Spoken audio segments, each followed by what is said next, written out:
Game should be starting here in just a little bit. Starting a little bit later than we usually do, but that's okay. Going to do a quick transition. I have just got off my other duties. Duties. Let's see. Got off. Let's see. Decor getting the start. See if we can find any other. Don't think that McCann is playing, but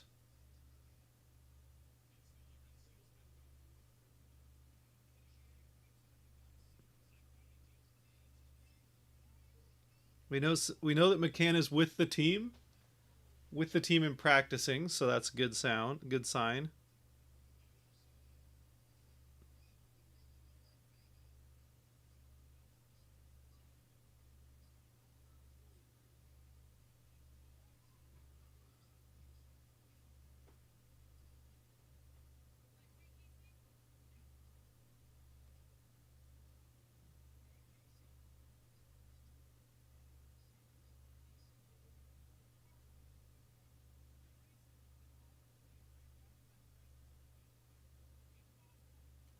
All right. Yeah, I don't see any.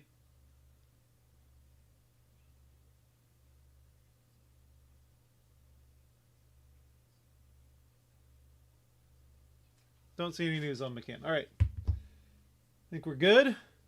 Get going here. They're on the last commercial break before the game. Kraken at Blackhawks.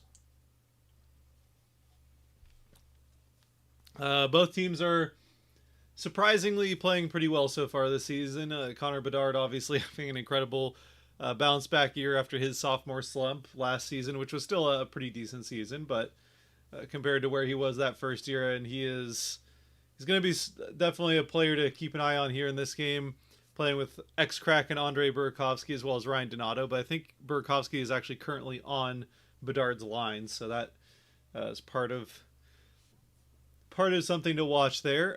For the Kraken, this is definitely one that would be good to get the 2 points in, coming off of that loss in Detroit.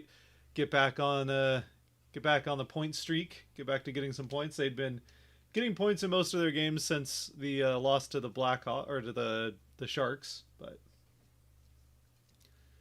still the 9-5 record for the Kraken is pretty decent here to start out the season. Of course, their 23 points is still one behind the Blackhawks in 19 games. The Blackhawks with 10 wins, 5 losses, and 4 overtime losses. So they have the one extra overtime game that they were able to essentially come out with a win in. But we'll get started here pretty quick. Sounds like they're coming back from break, so that's good. Let me know if you have any questions in the comments. Things we'll try and keep up with the comments as much as possible in this one. Gemini, go away. I need to switch back to Firefox. Chrome is just starting to annoy me with this Gemini crap.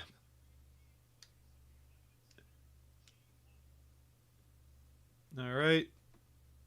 Oh, looks like we got some sort of extra ceremony. So like First Nations or Native American night there. Recognition night. I don't know what's going on here, but got some kind of extra ceremony here going on with the Blackhawks. Do I have a glow in the dark jersey? I do not yet. I did not get one when I first had a chance. I just missed the window when the first time I had a chance to get them, and then since then the places I've looked have been out of my size. But I am still planning to get one. Definitely planning on getting one. I'm leaning towards McCann just because he's been the leading goal scorer and point scorer I guess goal scorer, but he's been the leading goal scorer for the Kraken every year of their existence. So I don't know how much longer McCann is in Seattle, if they trade him this year or next year, or who knows, maybe they just keep him around for a little bit. I don't really know what the future of McCann in Seattle looks like, but he's been such a huge part of these early few seasons that I think that's the way I'm leaning for the number and name on the back.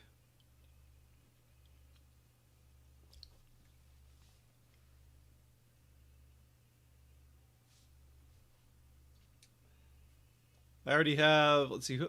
I don't even know who else. Because I already have a Beniers jersey. I already have. Yeah, like I don't know who else I would go with.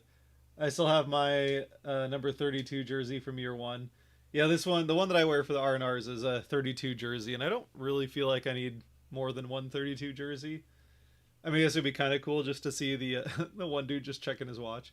Uh, I don't know. I guess it'd be kind of cool to have an extra or like have be able to compare the jerseys with the same number, but I don't know. It's fun having the different players and numbers to years down the road remember what it was like watching the team at the time where you got that jersey. I mean, obviously these few years of Kraken is not necessarily the ones that you'll always want to remember with the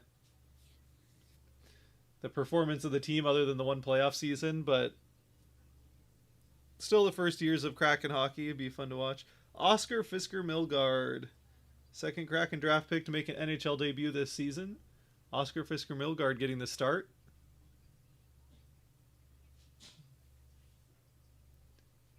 So that's kind of fun. Catton and Milgaard next to each other on the bench. Shane right there.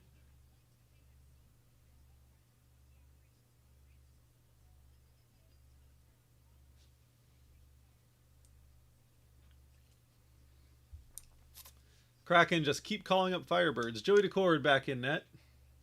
Decord versus Spencer Knight. Spencer Knight has been off to a crazy start. He is having a Vezina style start to his season. But 6-3-3 for Decord versus 7-3-3 for Knight. The save percentage is definitely the eyebrow raiser with Knight. A 294 save percentage, or 924. 294 would be pretty bad. 924 save percentage to start the season for Spencer Knight. Kraken win the faceoff, and we are underway here in the first period in Chicago. I would get Maddie if I got a glow in the dark jersey. I think that would be a good choice. I would probably lean that way if I didn't already have a Maddie jersey. I got the reverse retro. I got that in Beniers because that was the extra jersey they had in his rookie season. So that's why I went with that one. But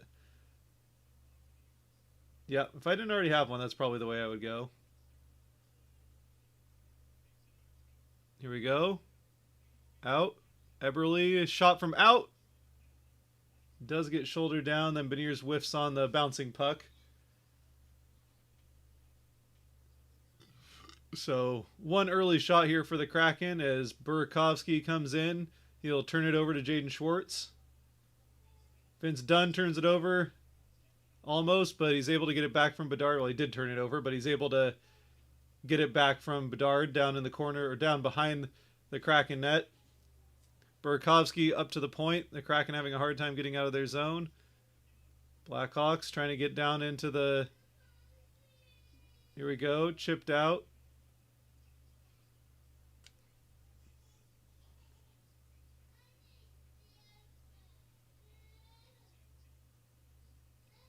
Vince Dunn with the puck behind the Kraken net.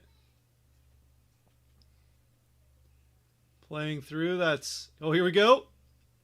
Oh, Goudreau just missed the net on a chance. He was looking past and then tries to no-look shot. And maybe looking at the net would have helped him actually hit it there, but also keeps the goaltender guessing, I suppose. Catton will dump it in as Wright goes to chase it down. And here's Alexiak with Riker Evans. Riker Evans up to center ice. Tries to dump it in, but can't get it past a couple of Blackhawks players. Looks like one of them was Ryan Donato.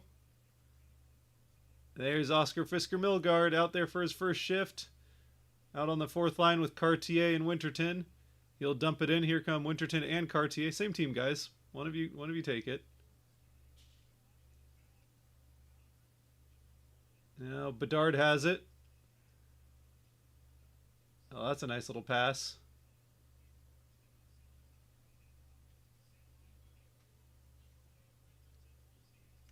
All right, here we go. Kraken back trying to get out. Oh, nope. Winterton turns it over. Bedard in. Shot. Goes high off the glass. Misses the net entirely from Bedard there. Oh, here we go, here we go, here we go. Montour shot in. Oh! Good shot, good save from Knight. Marchment just not quite able to get to the rebound cleanly. Beniers tries to feed it out to Marchment in the slot, but it's broken up, and back come the Blackhawks. It's a 1-on-3 though, so Kraken should be able to take care of this. Oh, now Bertuzzi behind the net. Oh! That got a little dicey. Here we go. Eberle back out the other way, waiting for it. He'll get it up to, looks like Dunn. Yep, Dunn. Marchment to Beniers in the slot. Puts it a little bit too out in front of him. Beniers has to go to the backhand to stop it. And the Blackhawks will dump it in. Marchment to get it behind the Kraken net.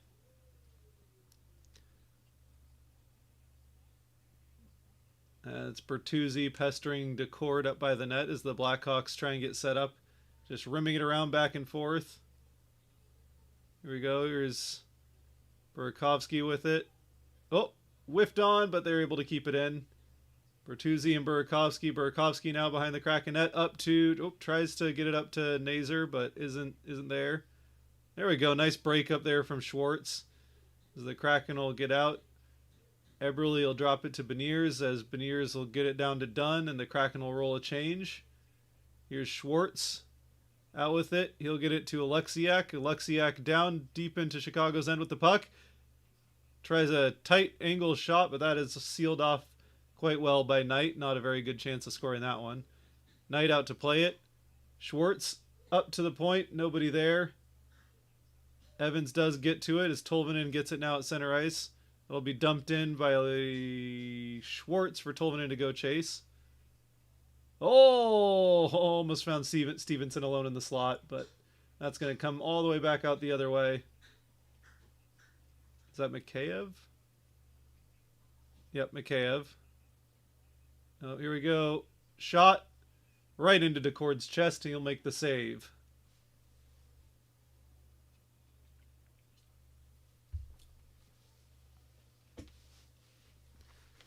This is a nice little play here. Is like Dunn trying to kind of screen, and then yeah, Marchment just put it out in front of Matty. But I mean that would have worked if Matty was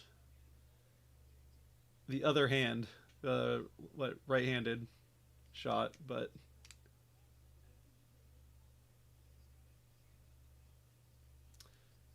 unfortunately, he put it on Matty's backhand, so Matty had to. Got the shot kind of taken away from him there. Shot goes through and clear to the back of the net. The Kraken will break this up back the other way. It's Shane Wright who got a little bit tripped up there, but no call. Kind of tripped up by his own stick as it got tangled in the feet of a Blackhawk. Here's Ryan Donato forechecking. Oh, boy. That was a good forecheck from Donato there to get it away from Goudreau. A pass out, but Decord read it well and made a big save.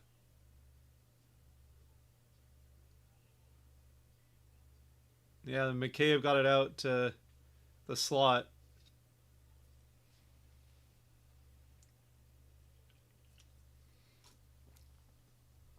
So shots are somewhat even here in the early going. They are even. 14-20 left in the first and 3 shots apiece.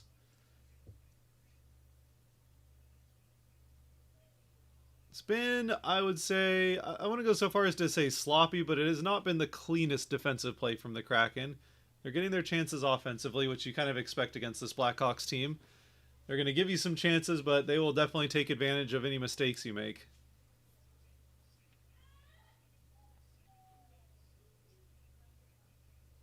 Oh, here we go. Cartier, nice little play. Gets it out to Montour. Montour pestered a bit, but he'll feed it in. And that's Oscar Fisker-Milgaard. Oh!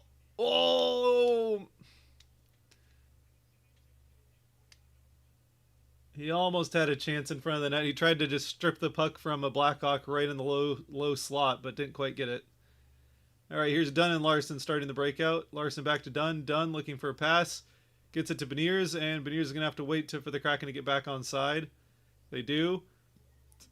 Marchment in with it. Feeds it down behind the net. Let's see if Beniers can get to it first. Him and Bertuzzi back there. That gets fed out and comes all the way down to the other end. It will not turn into icing. The puck stops, slows up, but Dunn still gets to it first as the Kraken back out the other way. Fed in, can't Eberle get to it? Not in time. Nazer's there. I think that's Nazer. Maybe it's not. I don't know all the Blackhawks numbers that well, but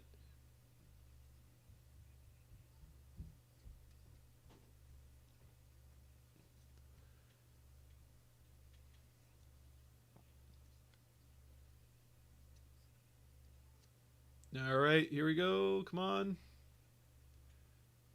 Riker with it. Riker starting the breakout. Tolvanen now carries it across center ice, tries to dump it in, but not quite able to. And then the Kraken turn it over. It's Bedard with the puck. Tries to get through a few Kraken. Tries to go all Connor McDavid. Doesn't quite work. Kraken seal that one off. Here's the breakout the other way. Off of the skate of Tolvanen, and the Blackhawks will send it back in. Decord out to play it. He'll throw it up along the boards where it is handled by Tolvanen. Tolvanen gets it up to Stevenson. Stevenson is going to try and work his way around. He's played into the corner by whoever number 6 is.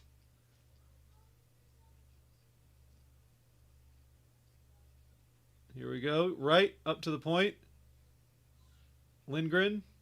Schwartz. Schwartz down to Stevenson. Stevenson can't find it, and the Blackhawks are back the other way. It's Donato who has it taken from him by Catton. Catton back the other way now. Montour will feed it in. Catton will go chase it down with Wright on the other side. Wright has it. Oh, he tried to drop it to Catton. That wasn't the play. Oh, man. If Wright just takes that around to the other side of the net, he had Gaudreau waiting up in the slot all alone. I think Wright was expecting the Blackhawk to follow him and then to get it back, trying to get it back to Catton with Catton getting some space. But he just had to keep that and give it, try and find Gaudreau in the slot. And that is tipped out of play. So with 11 minutes in the first, we are still scoreless, heading to the first commercial break.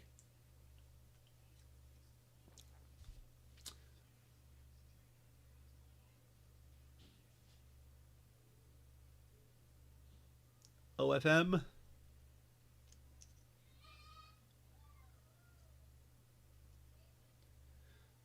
Thanks for joining, everybody. Not a big crowd so far, but that's all right. Fun to do these streams all the same, and hopefully once I get a little bit more into the habit of doing these streams, we'll start to draw a little bit more crowds again, but that's okay. Still having fun with it. Hope everyone's having a good night. Or evening or morning, depending, I suppose, on where you are. I know we used to get some of the like European crowd. I guess European crowd it wouldn't be the morning. It'd be, well, I guess it would be morning. It would just be very early morning.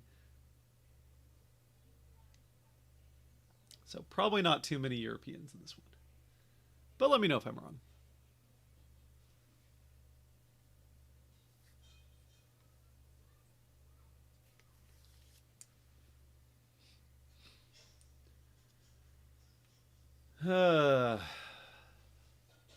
See if how the other games are going here.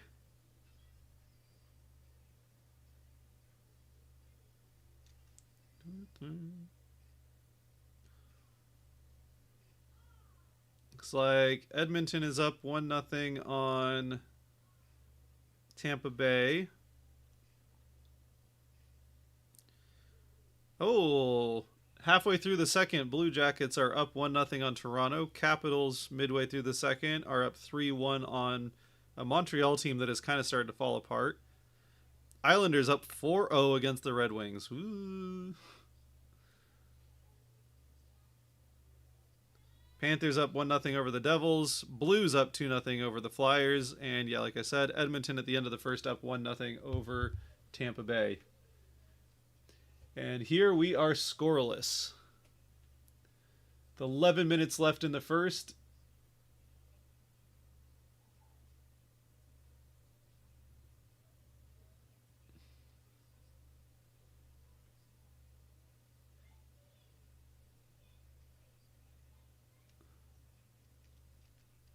All right.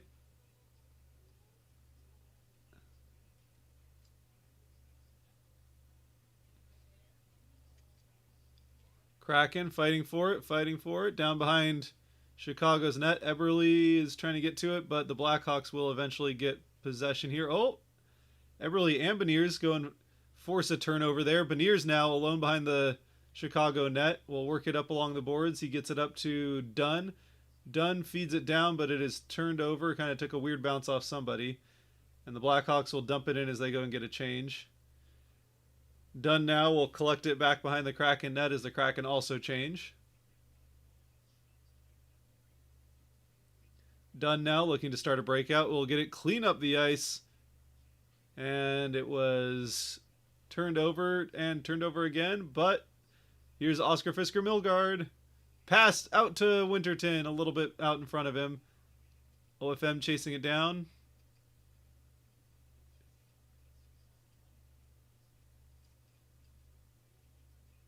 Now they fight for it. Still fighting for it. Winterton and OFM trying to get to it behind the net. It's Cartier who gets to it first. He shovels it up to Evans. Evans trying to get to it, but it will be popped out of the zone as Alexiak goes back to retrieve it. He'll get it over to Evans as the Kraken from their own end of the ice will get it up into the neutral zone. Here's Stevenson, who has it taken off of his stick. Cartier tries to take a little swat at it as he goes to the bench, but nothing doing there. Nice turnover from Schwartz. Tolvanen has it go just off the end of his blade as he tries to go down to the offensive end. He still does get to it first. Fed up along the boards, though. It's turned over. Schwartz with it. Here's Montour. Shot off of Tolvanen, it looked like, out in front of the net, screening. Stevenson behind the net. Feeds it up along the boards. It'll be Schwartz getting to it first, throwing it back down. Here's Tolvanen. Tries to get it to Stevenson out in front of the net, but that doesn't work. And the Blackhawks will eventually get it back out. It's led by Connor Bedard, who throws it over to Burakovsky. Burakovsky into the Kraken end. Down into the corner. Schwartz will feed it over where Montour will get to it first. Montour across to Lindgren, and the Kraken will regroup. Lindgren from behind the Kraken net as both teams roll changes. Looks like Catton, Wright, and OFM are back out there. Here we go. Catton to chase it down. Nice little hit from Catton there. Oh, I was going to say big hit, but Catton's not that big of a guy. He's a little bit losing that size matchup, but hey, he throws the hit all the same. Wright fighting for it. I'm sorry, it's not OFM on this line. It's Gaudreau on this line. So it's Wright and Catton on the wings of Gaudreau, I believe. Three guys that can play center, so I don't really know how they exactly have this lined up, but it's been playing like it's... Actually, I guess Wright has been playing more center there, but anyway. I'm sure Gaudreau's taking the face-offs between the three of them.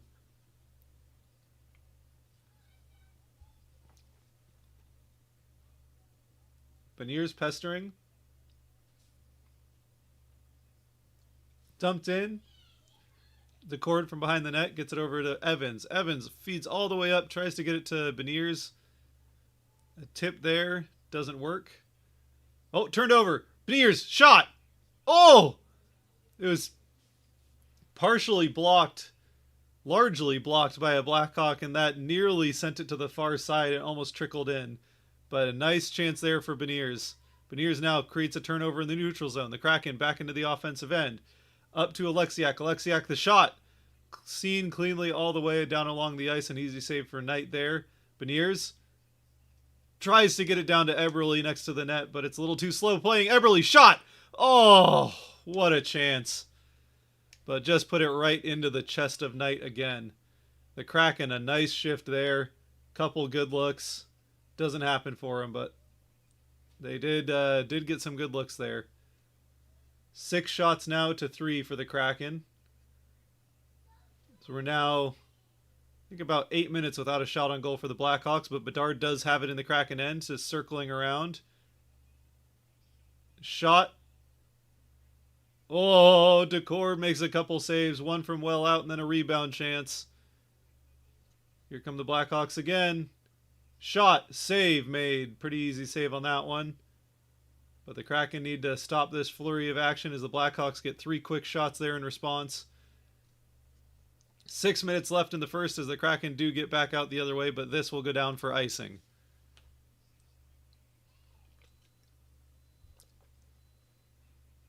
So with just about 6 minutes left in the first, it's 6 shots apiece, but the score is still yet to get started. Yeah, Eberle was just trying to get a quick shot off there. He didn't quite. He just got the shot off before he really saw how Knight was positioned in the net, and just put it right off kind of where the patch. I guess kind of where this patch would be. Although I think it was off this shoulder. So.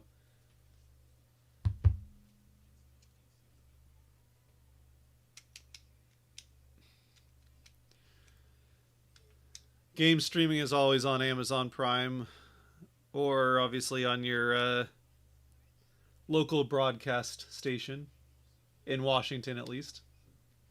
Washington and Oregon and Alaska, I believe. Maybe Idaho. I don't remember exactly what all the range for the Kraken local broadcast is.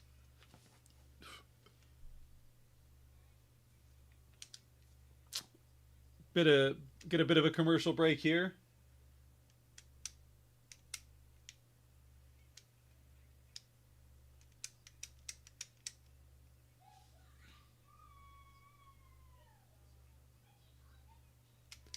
How's everyone doing tonight? Get some more chats in there. I'll happily read them off. Unless it's, as long as we're respectful. If you're not respectful, I'll just delete it, so. I think we're feeling about the Kraken right now. It would be nice to get McCann back. Let's see if any of these other scores have changed. Panthers up on the Devils. Oh! Habs got another one, and the Blue Jackets got another one. So Blue Jackets up 2-0 over Toronto with 5 minutes left in the second. And Montreal pulls to within one halfway through the second.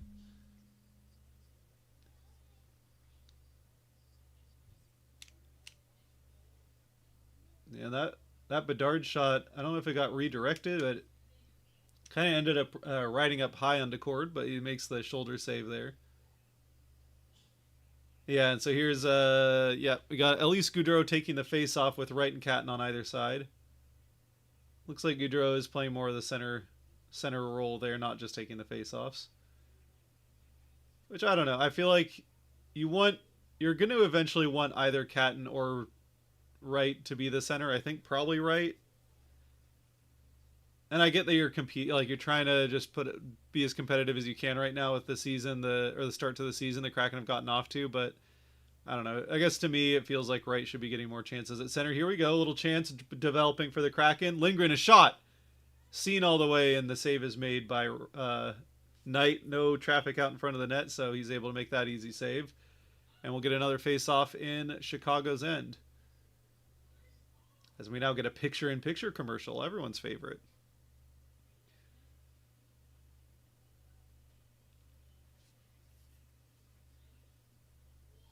Let's see here. So, yeah.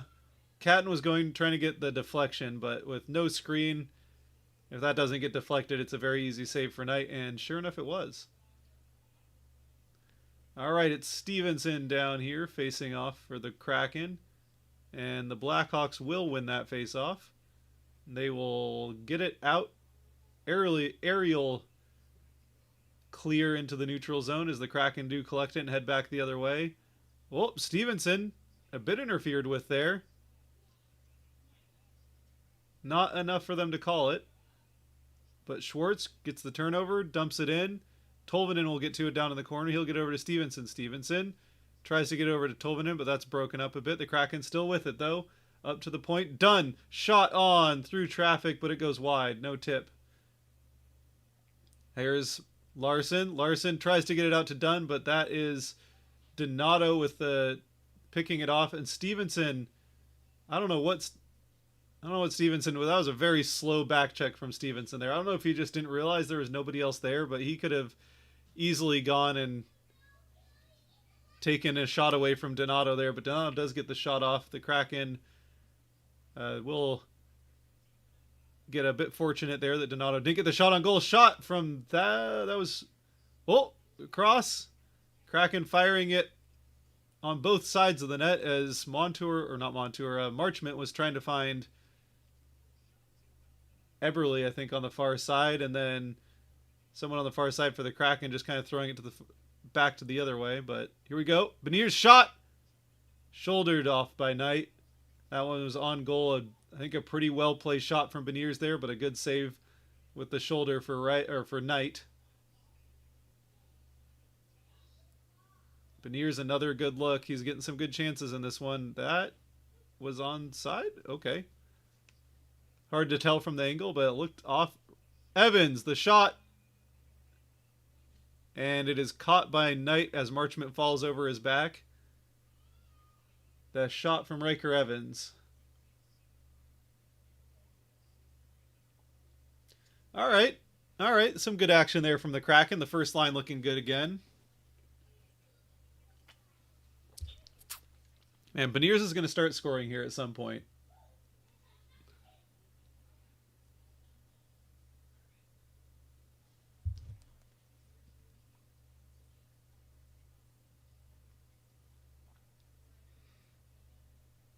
And all the other scores we're back at another commercial break, so I'm looking at some of the other scores. Looks like Toronto has scored, so they're back to within one. Mermis getting his first goal. Fantilli with his 7th, and Voronkov with his 9th. The Kraken have yet to see a player hit 9 goals this season. Eberle is leading the team with 8 at the moment.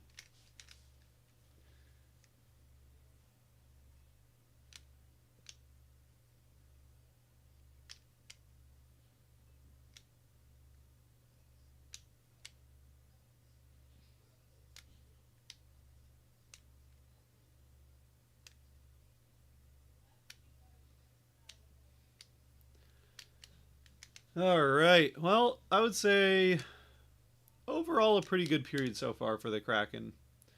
Couple of chances that they allowed Chicago to get, and then a couple of chances they allowed Chicago to make a little bit more dangerous than they probably should have been. But Decord, a couple pretty decent saves.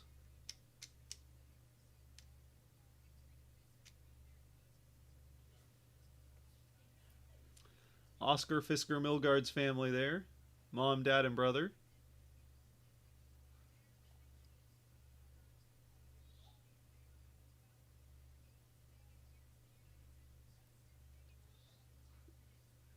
Yeah, that's always interesting when you hear a NHL player making their debut.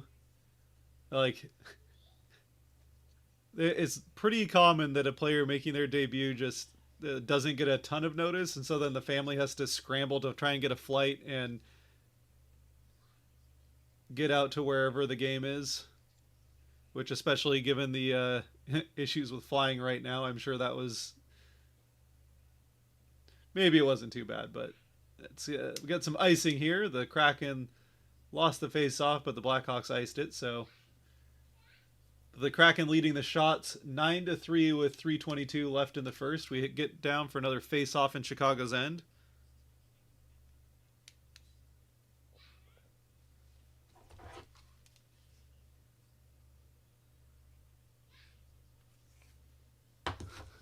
I was trying to hear what they were saying about OFM's family there.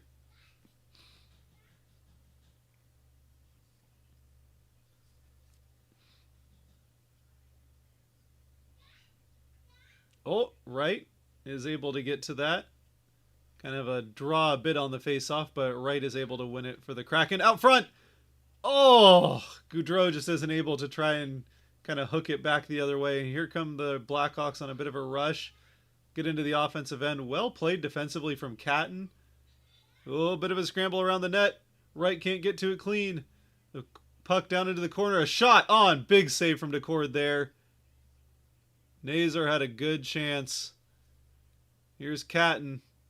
Back into the Chicago. Oh, Wright, what are you doing? Oh.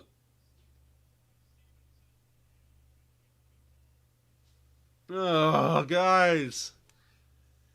And a nice play getting into the offensive end there from Catton, is able to kind of make a little bit of room around the puck. So then Wright comes in and gets the puck, but then just turns it right over to Bertuzzi, and then Stevenson just, I don't know if they're calling a hook or a trip here. That looks like a trip probably. It doesn't really matter. Stevenson knew it right away that, yep, With 2:37 left, the Blackhawks will go to the power play, and I hate to say it, but I will not be surprised when it is 1-0 Blackhawks in probably about a minute. Kraken will probably kill off the first minute or so of this fairly well, and then the Blackhawks will just get into the offensive end, work the Kraken down a bit, and then score. It's what I'm expecting. Because we've seen it, I don't know how many times. Too many. All right. Good job wasting some time. The Kraken did win the face-off and got a dump in, and then Schwartz was able to go kind of pass it around a little bit. Oh, here we go. Kraken back the other way. Short-handed, it's a 2-on-2. Larson will just pull around and then clear it in.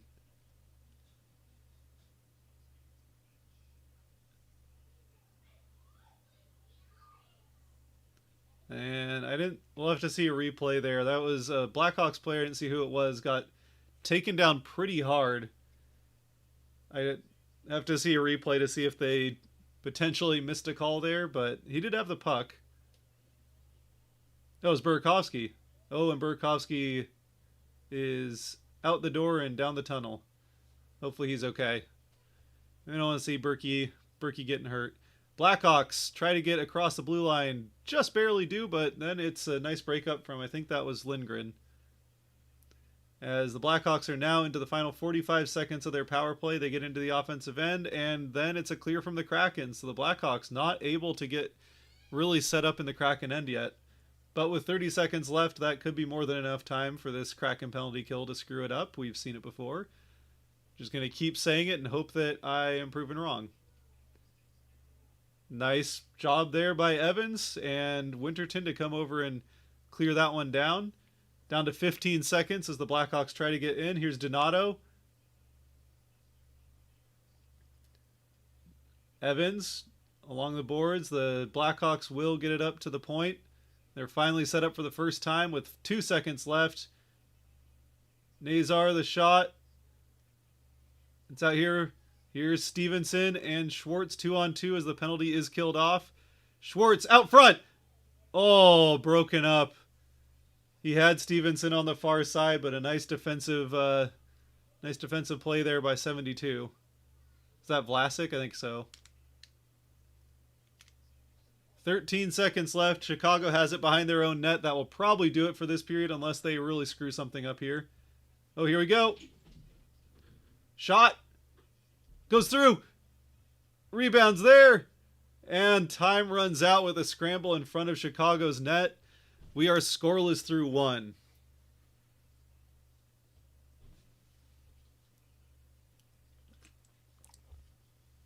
Oh! Yeah, yeah. Oh, yeah, that's a bad hit from Lindgren. That is a bad, yeah, that's, Lindgren's very, very, very lucky that didn't get called.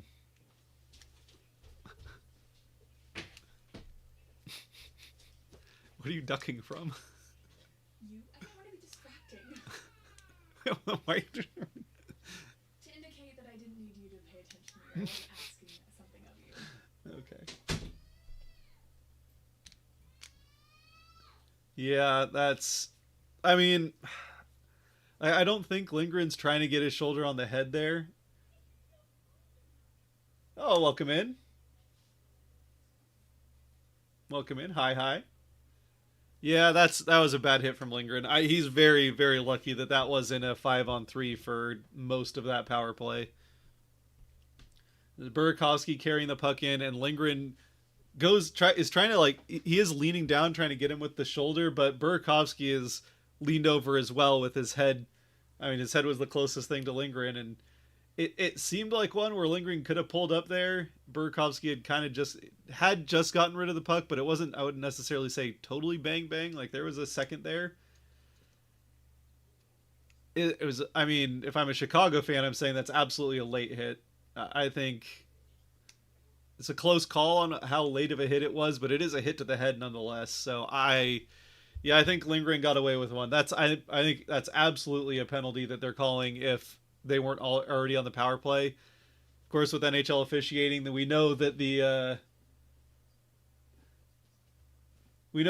officiating that they are very, very slow to go to the whistle for a second time if a team's already on the power play. They really don't want to give teams 5-on-3 unless there's just no choice. That was, yeah, I think that could have. I don't think I would have argued with it if they had called that to go to 5-on-3 for the Blackhawks. Says, sorry for the Kraken, but I'm cheering for the Blackhawks. That's fine. You're welcome in anyway. I hope you're disappointed in the outcome of the game, but you're welcome to hang out.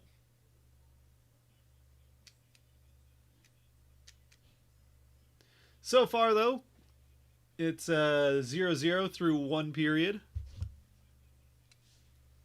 And I get a little social media out here. Still scoreless after one.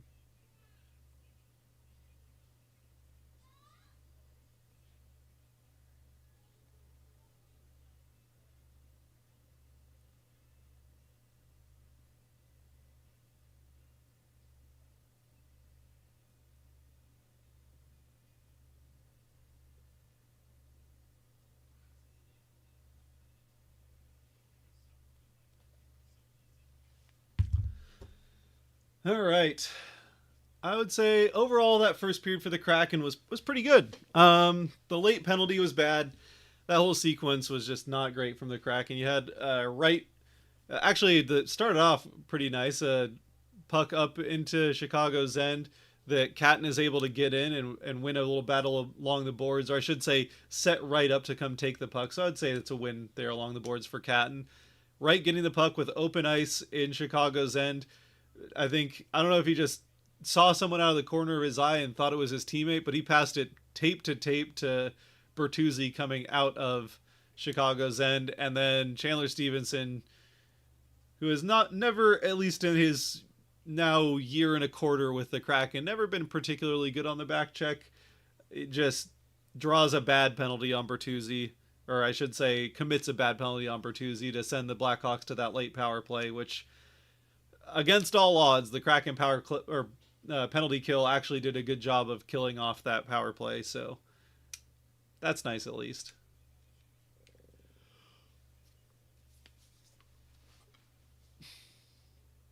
But welcome in all three people right now. That's all right. I'm having fun just hanging out talking about the game anyway. Let's go, says Luke. Let's go Kraken indeed. Let's go.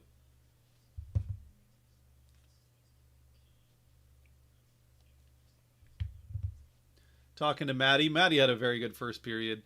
Couple of very good chances for Beniers there, and didn't quite get one to go. It looked like one of them he did actually place the shot pretty well to the far side top corner from in tight, but yeah, Knight just did a good job, it looks like, of taking that angle away and getting to it with his shoulder, so.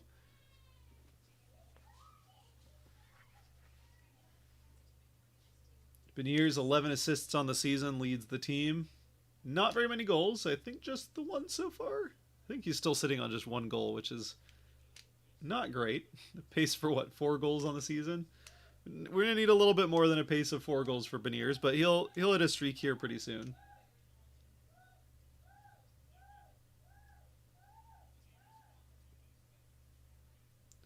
And there's Eberle's shot where he just tried to turn around and sling it on net as fast as possible. Christopher says, in response, welcome in, welcome in. Some pretty decent saves from DeCourt as well. Shots on goal did favor the Kraken by the end of that period, even with the power play for the Blackhawks. It really didn't go much of anywhere. The Kraken, to their credit, did very well killing off that first power play for the Blackhawks. Aside from the Lindgren hit, which probably should have been 5-on-3 for the majority of that power play. So they did catch a break there.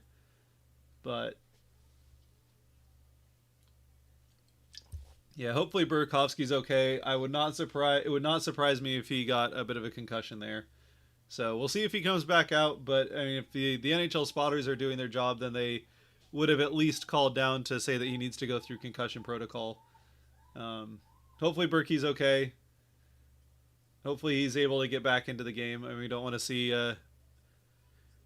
opposing players deal with injuries. We don't see any players deal with injuries, but especially when they're ex-Kraken as well. So hopefully Berkey's able to get back out there. 2 ex-Kraken in this one, Burakovsky and Donato, both on the Blackhawks. Of course, we also saw Colin Blackwell with the Blackhawks for a little while, another ex-Kraken.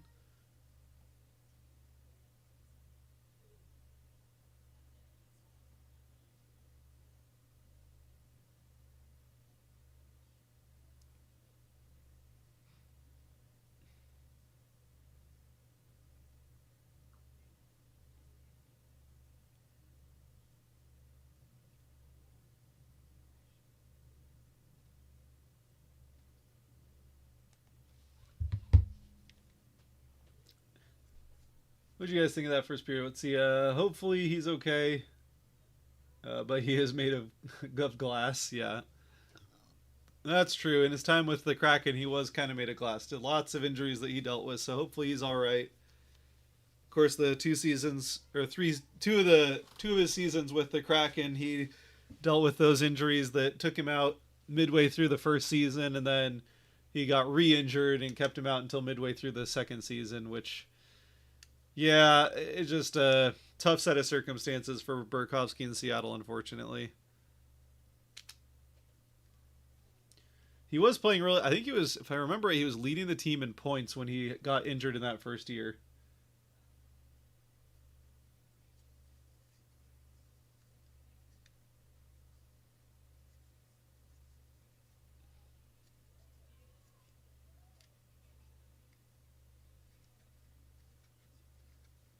But we'll be back here not too long. They're still at first intermission. It's like around the league at some other scores. What we got here. End of the second. The Blue Jackets still on top of the Maple Leafs 2-1. End of the second as well. Canadians up, or sorry, the Capitals are up 5-3 on the Canadians. Let's see if Ovi's got any goals.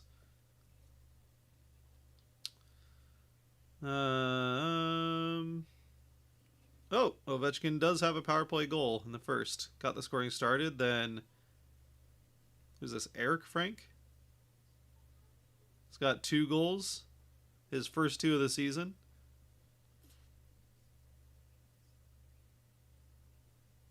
I don't know who Frank is for the... I gotta admit, I don't know who Frank is for the Capitals. E. Frank. Is that Eric Frank?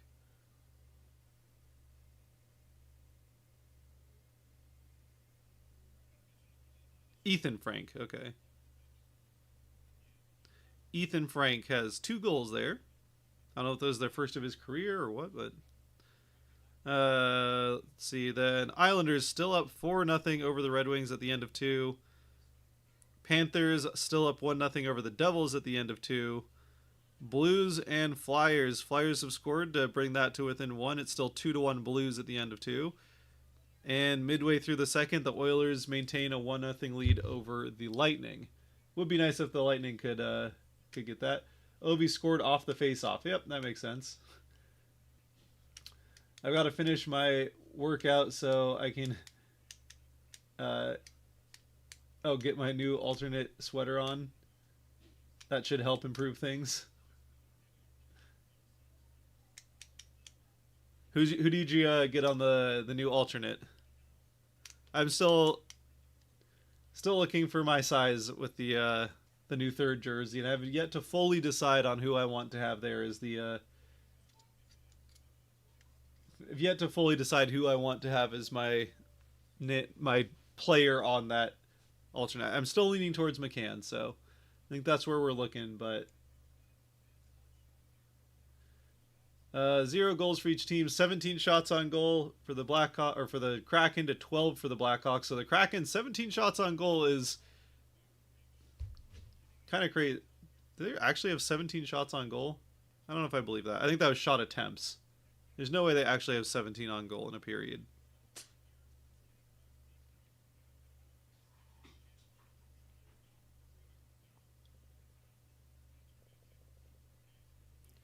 I don't know that I can believe that they have 17 shots on goal. Okay, there's no way. That must be shot attempts.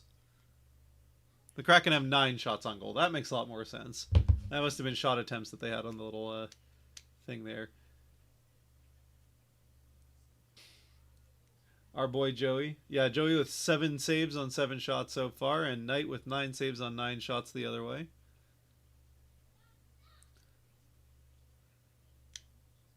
So the Kraken not giving the Blackhawks too many chances, which is good. That's what we want to see. They did have a couple of decent looks for the Blackhawks there, but for the most part, they were making Joey's job not too difficult defensively. Kraken did have 10 giveaways, though, so we got to try and maybe be a little bit more careful with the puck.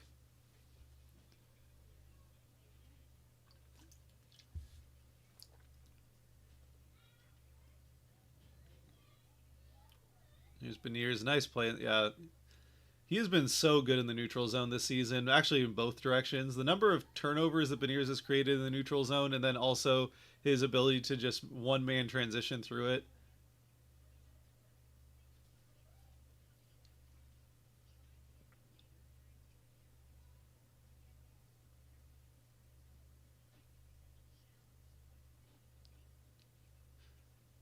Da, da, da, da.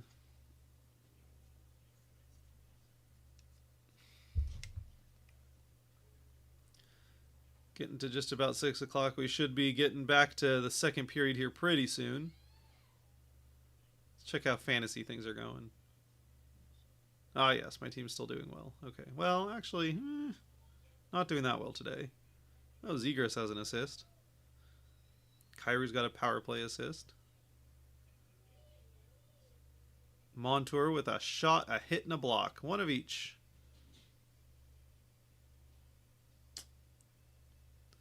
Yeah.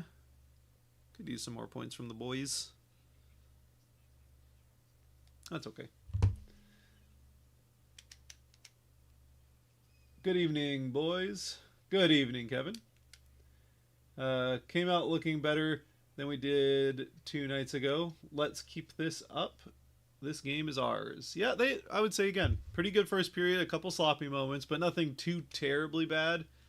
They were at least pretty aware of when Bedard was on the ice. Bedard had one decent look, kind of on a bit of a rush. Fortunately, he just missed the net entirely on that one. Other than that, I think Nazer had a pretty good chance at one point, which he's also a hot scoring hand there for the Blackhawks. So a couple of moments there the Kraken could clean up, certainly defensively, but they got more than their fair of chances back the other way. Some pretty in-tight, dangerous looks, and yeah, just Spencer Knight's doing a good job positioning himself well in the net to knock those down. I need that boy Bedard to score. I would rather he didn't. At least not tonight. I'd rather he did not score until whenever the Blackhawks play again.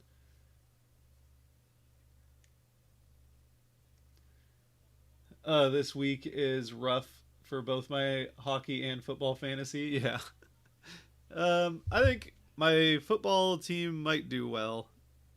I need them to do well because even though I'm like third highest scoring in my league for the football league I'm in, I'm 500 and I need to win 2 of these next couple weeks in order to make the playoffs. So, and I'm playing the best team in the league right now. It's just been one of those years where I'm scoring more than most teams, but then I just get scored on. Like whoever's playing against me has like the best week of their season, and I barely lose. But that's okay. It happens. Fantasy hockey is going. I'm also like 500 in fantasy hockey, so I'm just having a very mid fantasy year all around. That's okay. We could use a Montour and a Dunn goal and a Joey shutout is what we're looking for. Goals from Montour and Dunn and a Joey shutout. Got him as pick on my parlay. You think he's scoring this game? I mean, if you're gonna bet on a Blackhawk to score, Bedard's the best chance, the best bet. I will say, I don't think the Kraken are going to be a team, especially with a healthy Decord in net. I don't think the Kraken are going to be a team that I would feel safe betting on someone to score against them. Like I understand the I understand the idea of, the Kraken weren't good last year and Bedard's hot, so why not go for it? But the Kraken are very much a low event team, just hoping to take advantage, like the Islanders from a few years ago. They just going to play low event hockey and then try to take advantage of a couple mistakes back the other way and win that way. So I don't think that I would personally bet on a player scoring against the Kraken specifically. I mean, obviously the Kraken are going to give up goals, but I don't think they're going to give up a ton of goals. So it's not like Edmonton or I don't know other team where you're going to feel pretty good about them giving up maybe Toronto or like teams that, I mean, yeah, they're good teams, but they're going to give up goals. If you don't need Bedard to win, you just need him to score. I mean, I don't know if he scored against Calgary, but I would definitely if I was into betting and I was trying to pick a game to bet on Bedard to score, Calgary, the last game for them, would have been one I would have thought about that.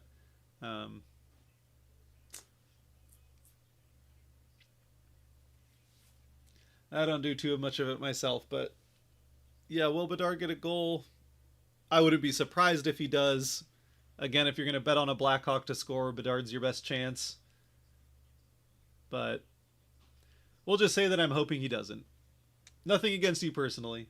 Nothing against you there, Brian, but I'm just hoping that the Kraken can get a good old shutout and a nice low-stress win. Would be nice. As we get started for the second period, where the benches are far away, the long changes they call it. In football, I picked up JSN on an off chance in the 4th round. Best pick I've ever made. Yeah, I thought about picking JSN in the 3rd round. Then I was like, nah, he'll make it back to me in the 4th round. And then he got picked, I think, 2 people in front of me. So that was unfortunate. I don't watch hockey as much as you. Betting on players to score is a good idea. I don't really think betting on players in general. I mean, my general feeling is that hockey, especially regular season hockey, is really hard to bet on. It's just so much can happen in any given night. Yeah, I don't know. It's just a tough one to bet on for me. Like, I don't know. I wouldn't. I'm not a. I do not take anything that I have to say about, oh, here we go, this is not a good look. And they score. 3-on-1 chance for the Blackhawks. Less than a minute in. Larson can't break up the pass, and it's Bertuzzi with the goal. The Blackhawks are going to open the scoring. And it's just another bad change from the Kraken. They don't get it in deep enough. Who is that? Eberle just doesn't get it in deep enough, and then yeah, the Kraken changed the Blackhawks jump on it. It's 3-on-1. Nothing Decord can do there. Oh, Matty almost came in and broke it up. Oh, gosh. Just a bad change. I mean, really, if Eberle just actually gets that in, if Eberle gets that puck in deep, it doesn't happen, but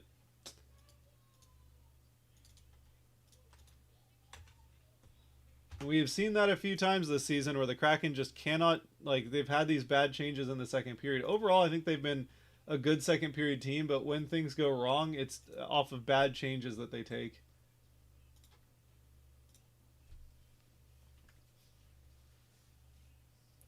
And here comes Bedard with open ice. Shot, misses the net.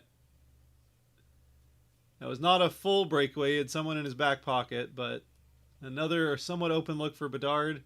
He'll feed it across. The Blackhawks able to get set up. Shots are 9 apiece. The Decord shutout is broken up as Decord makes his 10th save of the game, or I guess 9th save of the game on the 10th shot for the Blackhawks. And another bad start to a second period. The Kraken lost the game in Detroit on a bad start to the second period, and they do it again here. Oh, Matty was so close to breaking up that shot. Matty was so close to having that. And then Dunn just turns it over to Bedard the other way. Golly. Face-off won by the Blackhawks in the Kraken end. This is going to be a shot tipped on net. It goes wide. Here's Wright trying to get it out. Evans trying to get it out. Evans up along the boards. This is going to not get out, but it will go right into the chest of Gaudreau as Wright will dump it in. Gaudreau will go after it. Down behind the net. And back the other way comes Ryan Donato, who will throw it in. That's going to bounce off the boards out to Decord. He'll freeze it, and we'll get a face-off in the Kraken end. Man. 2 games in a row, just terrible starts to the second period. Kraken just not coming out into the second period ready. And again, it's a bad... It wasn't necessarily bad changes, bad line changes that cost them in the game in Detroit, but we have seen that be a problem for them before in the second period. Just taking bad times to change. Eberle just doesn't get it in deep enough, and they just turn it around quick. Beniers wins the face-off. Here's Evans with it behind the Kraken net. He'll get it up along the boards. It does get out, but the Blackhawks have it again. They'll turn it over inside the Kraken end. But now Alexiak fighting for it. Beniers has it. Beniers out to Evans. Evans will get it up to Marchment, who will fling it in. But back out the other way come the Blackhawks again as Riker Evans will go back and pick that up. Marchment with it now. We'll look for a way to break this out. Back to Evans. Evans skating up along the boards. He's going to get it in deep. No one's going to be able to go chase that down as Vlasic will get to it first, gets it up along the boards, and the Blackhawks back the other way. Evans careful not to hook there, and it's going to be a 2-on-1 chance. Broken up by Marchment. All right, good. Man, how do they get numbers there? I know that Marchment is just holding onto the puck in the corner, allows Bertuzzi to come in and take it away from him. And now the Blackhawks have it. Just a sloppy start here to the second period from the Kraken. Blocked by Eberle, a shot from well out.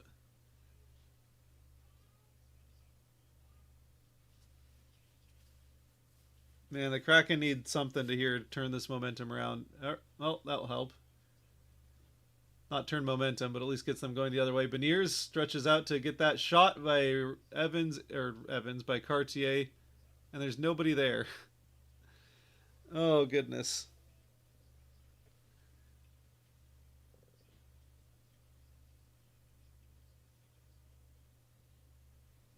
All right, 16 minutes left in the second. Here come the Kraken.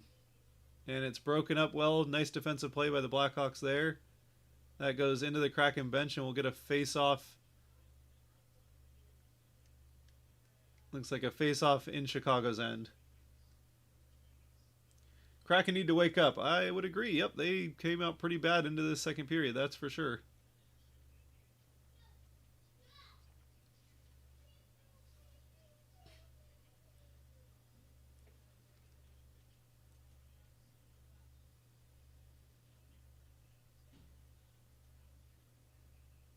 Look at this Kraken fan in the stands. All right, 2 of them. All right, face-off is almost won back by the Kraken, but not cleanly enough, so they'll have to backtrack into the neutral zone, and then in comes Ryan Donato.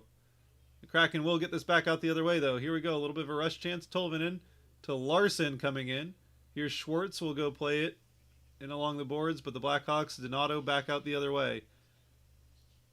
And Donato will enter the Kraken end after Donato trying to clear it out to the other side, doesn't get there. And now Schwartz, if he can hurry this up, has a chance to... Nope. Blackhawks back into the Kraken end. And the end of a shift, so they won't be able to do much there. Here's Catton. And the Kraken can't make anything happen there, so... In the feet.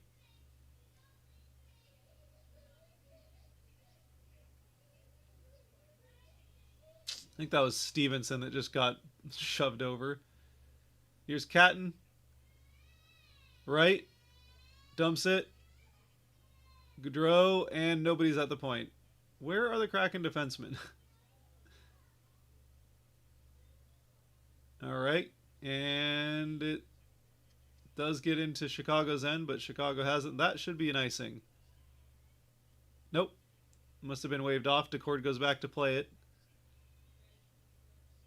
Here's right. Oh, Gaudreau to right, and Bedard gets the puck. Bertuzzi the shot, and that goes wide. No shots on goal for either team here in a few minutes now, as that will get dumped in for Catton to go chase. Catton will not get to it first. The Blackhawks have it back out the other way. Oh, Eberle forces a turnover, but it bounces up in the air, so he's not going to be able to really make much happen off of it. But Beniers, maybe? Nope. And the Blackhawks are able to get it out.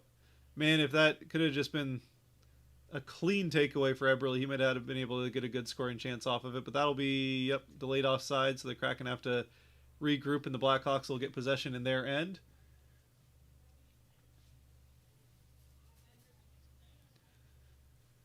Man, you better see them come out to the start of the next second period with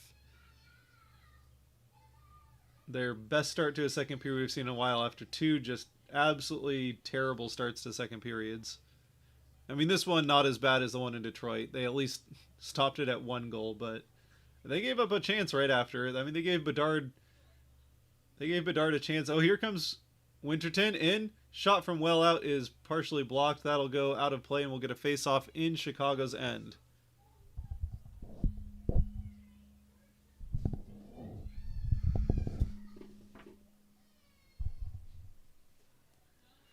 $13:25 left in the second as we head to a commercial break.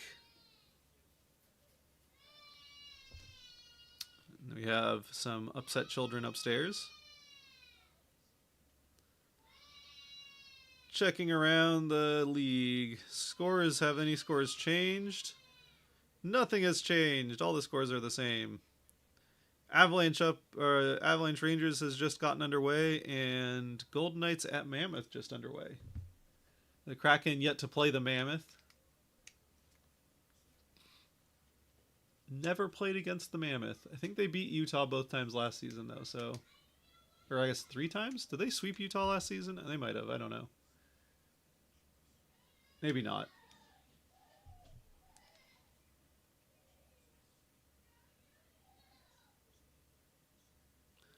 Guess it would be a little surprising. They didn't do very well last season, so. Although I thought they did well against Utah. Now I'm curious. All right. Oh, I think we might be coming back, but I'm going to look it up anyway.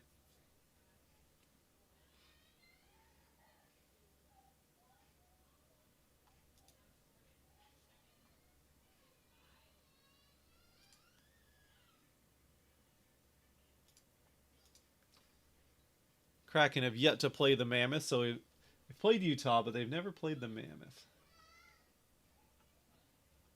Oh, here we go. 1-5-2 against Utah last year.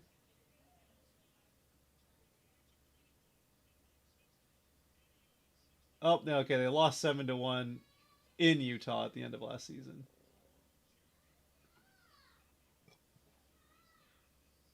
One 5-2.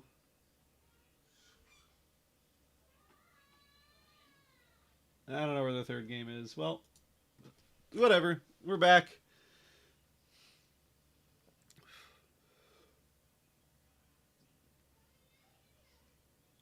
All right, Blackhawks with the puck through center ice. They do get into the offensive end with a little bit of space. Wind up in the shot. Goes wide.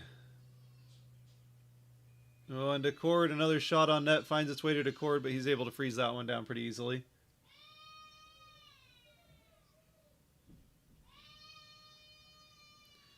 We have some upset children upstairs. Chaos has ensued.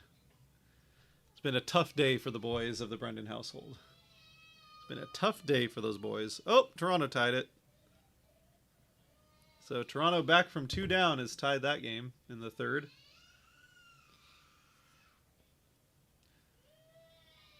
The Kraken will lose the face-off. They did get it back, but... And that goes out of play. Deflected off something. We'll get the face-off. Looks like in the Kraken end again. Boy, the Kraken have not gotten anything going here in this second period so far. With 7 minutes gone in the second. Yet to generate... I think they've gotten 1 shot on goal. So not a good second period for the Kraken here.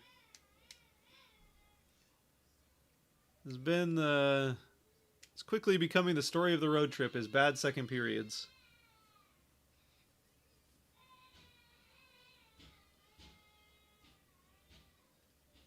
And that is going to come out the other way. Larson with it. The Kraken will try and get it into the offensive end. Can they do it? No is the answer. And here's Nazar coming in with a shot that is going to go out of play. And we'll get another face-off in the Kraken end.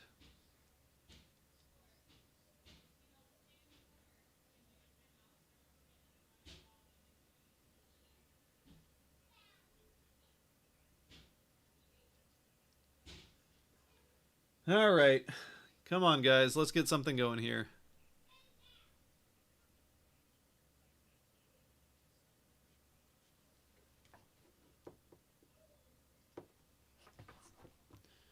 Blackhawks are winning win the face-off. Oh!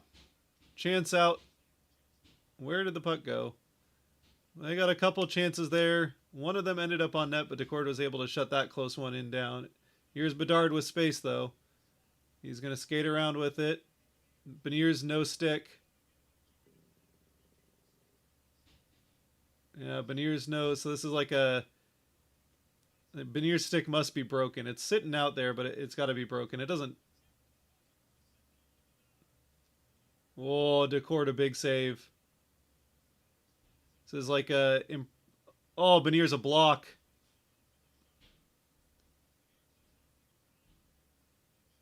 Oh, Beniers another block.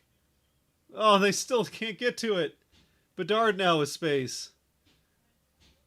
They're going to start changing here. The Blackhawks are going to start trying to roll a change. Well defended for a bit here. Alexiak has it, but now who is this? Bertuzzi behind the net. Evans gets it up to the point, or Evans trying to defend that. Bertuzzi gets it up to the point. Blackhawks skated in, a shot, rubbed out. Still can't get to it. No, Beniers, no! And Decord, oh, they're going to call a trip? Oh my gosh.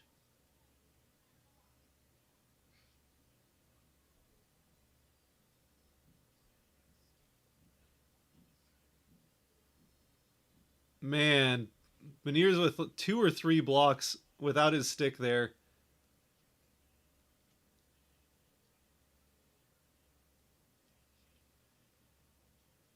What a defensive shift from Matty without his stick. I mean, that's, well, okay. Not great with his hands there. He's trying to shove it out and just ends up shoving it over to Bedard, who gets it down to Bertuzzi right in front of the net. So that part was not the best. It didn't end the best. Marchment will go serve the penalty. Decord called for the trip on Bertuzzi, trying to poke check, and he poke checked Bertuzzi's foot. I don't know about that. Well, hopefully the Kraken will get one back. You know how these NHL refs are. That's a good clear to start out. The one face-off and a clear for the Kraken, so they'll waste a few seconds here to start out this second penalty kill of the game. You got to kill this one. Don't want to go down 2. Blackhawks, again, trouble getting across the blue line. Another clear for the Kraken. Get a change for the penalty kill unit. 30 seconds gone. The Blackhawks yet to get into the offensive end, but here they come. It's a chance on Decord, a big save on what was essentially a breakaway. Tipped wide. And Larson's able to get it out with Stevenson keeping a Blackhawk at bay there. So the Kraken a minute deep in the kill. Essentially a breakaway there, so one good chance for the Blackhawks here. Not your typical power play chance, but... And they score. Bertuzzi throws it in front, and the Kraken just cannot get out of their own way on the penalty kill. Just completely leave a guy to come free over on the far side, and the Blackhawks have a 2-0 lead. Gosh, this team cannot kill penalties. Not consistently, anyway.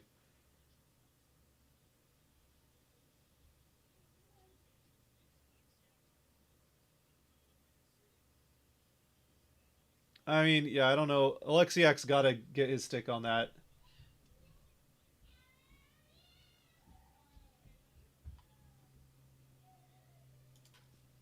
Well, need to come back now.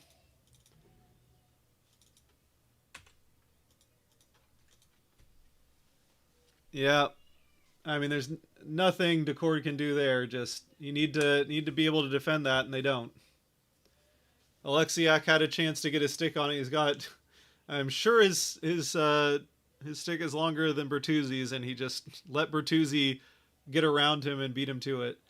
Icing will take it down into the Blackhawks end. The Kraken, with just under 10 minutes left in the second period, need to get one back. They've done nothing here in this second period other than getting their own way.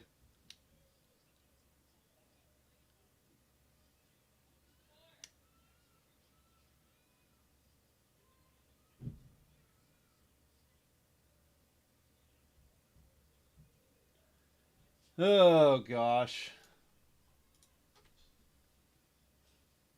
This game is going south fast. Yes, it is. Another first half of a second period that has been terrible. And the Kraken have yet to generate anything remotely dangerous here in the second period. You'd have to think they'll eventually get a power play of their own, and they're going to have to score on it when they do.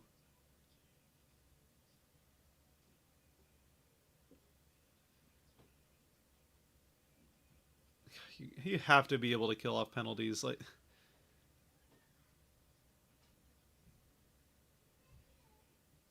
and it's the same thing too, where the first half they killed off. They were like, if you include the other power play, they killed 2 minutes off very well in the first power play of the game for the Blackhawks, and then they killed the first minute of that one off really well, aside from the breakaway, and then just keep allowing good chance after good chance. They just, a minute deep, once again, just collapse on themselves and allow Bertuzzi to beat, Alexiak allows Bertuzzi to beat him to the puck and get a dangerous pass out. Here we go. Here we go. Across the Catton. Shot is, that's too tight of an angle. Here we go. Here we go. Catton out to right. Oh, on net. And Knight is able to freeze that down. At least something. There was at least an outside chance of that being a goal for the Kraken, or like the Kraken scoring there, I should say. Who do we need to become a contender? Who do we need? Well, we need a penalty kill. I mean, if the Kraken just have a league average penalty kill, they probably already have 2 or 3 more points in the standings than they do. So I don't know. Like, they generally their penalty kill has been fine in the past, but all of a sudden this season, where the power play has always been the bad end, the penalty kill is now terrible. What do the Kraken need? I mean, they really ultimately what they need is an elite goal scorer, and I don't know how you get that. You need someone to in your system to develop into it. It's going to be hard to find one in free agency or a trade, but you need goal scoring. I mean, well, you need McCann to come back. That would certainly help. Sounds like that could be happening soon, but yeah, it's a tough one.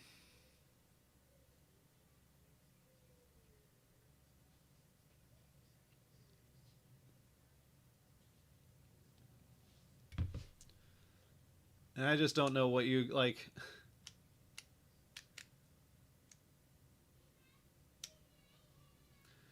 See, I think the problem there was that after they'd killed that first minute, I actually started to believe that they were going to actually look good on the penalty kill for a game.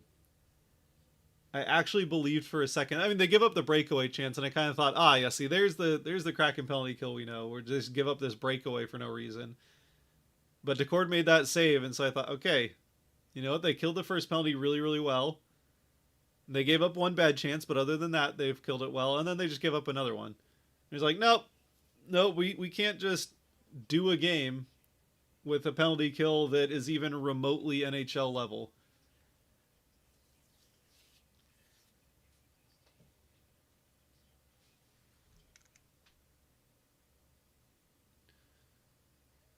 OFM with 10 points in 14 games with the Firebirds. The Firebirds are getting quite torn apart by the Kraken calling their players up.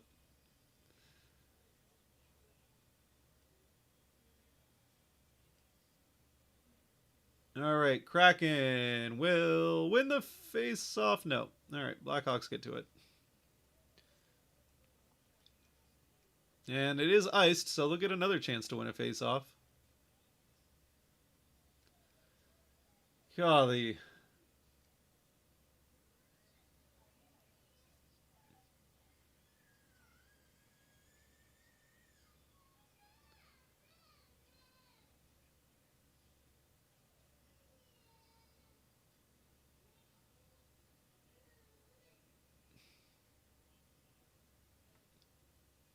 I think they must have called OFM hoping that maybe he'll be able to score, but you can expect that from a rookie? I don't know. Might as well try it, I guess. Someone's got to score at some point. And a chip in, so Nazar in to go get that. Vince Dunn does want to play defense, it appears, but... And it looks like the Kraken are going to get their first power play of the game. Yeah, you knew it was coming at some point.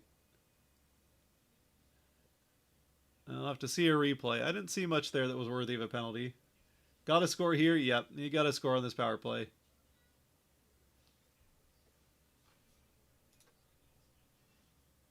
Calling a hold on him. See. Yeah. I mean, it's not a lot. It's not a lot, but it is something. Technically not allowed, but that's very much we want to get these guys a power play. Oh, that's tipped out of play. The Kraken did win the face-off. Shot down by Dunn to the net. Neverly tips it a bit high. I didn't hear what they said as far as where the penalty kill for the Blackhawks is, but I'm looking it up. Blackhawks penalty kill is ranked 6th at an 84% kill rate. Here's Dunn. Shot. Blocked down. I don't know if that was a save or I think that got blocked on the way, but it was a shot through some traffic, so you know, something. All right, you got to get something here. Here's Stevenson. We'll get it in. Out in front. And Knight has it, so we'll get another face-off in Chicago's end. Kraken penalty kill, by the way, is ranked 30th in the NHL, so only 2 teams worse at 70.4%. Somehow Ottawa and Vancouver are down at 76+%. That's pretty bad. To think there are 2 teams with an actually substantially worse penalty kill is kind of crazy. And Vancouver's always had a bad kill. I might say always. Has had a bad kill for a few years now. Here's Beniers with it. Oh, Beniers, you got to just get that up along the boards. Fighting for it. Fighting for it in the corner. Blackhawks just keeping it up along the boards. Down to almost a minute left. And they'll whistle it dead, so we'll get a face-off in the Blackhawks end.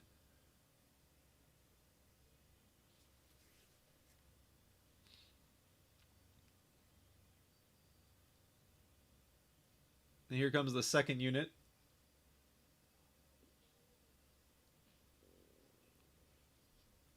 Well, unless the Kraken kill 2 more penalties this game, which if they do, they probably are going to lose anyway, because that's a lot of time to spend on the kill. Here we go. Man, that is an active kill here. Marchment, shot, blocked. No stick for... Nope, he got his stick back. All right, here we go. Oh, Catton. Marchment. Oh, that was a good little play, but too slow. They tried something good there, but it was too slow.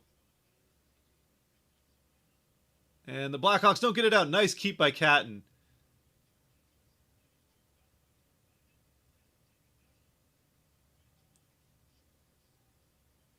And they will not keep that one in, so it's in the bench.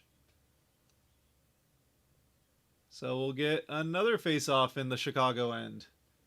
But yeah, unless the Kraken get 2 more chances and kill both of them, which we really hope they don't, they will go south of 70% on the penalty kill after this game. Yeah, it just took too long to make that pass. I think if you're quick with it.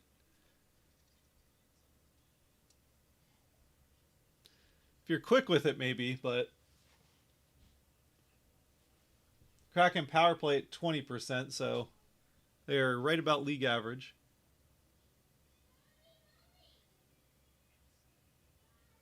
Oh, no, we're getting the face-off now outside the zone? I don't know. I don't know what's going on.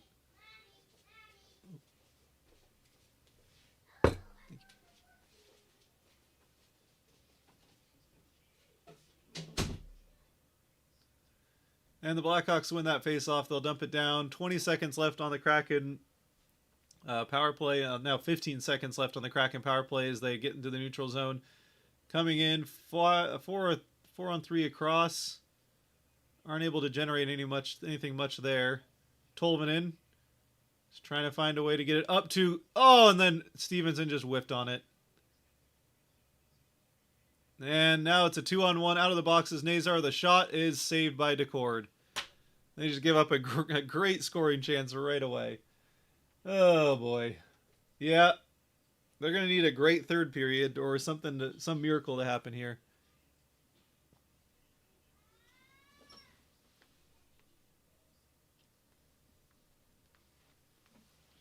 Got a little bit of dinner.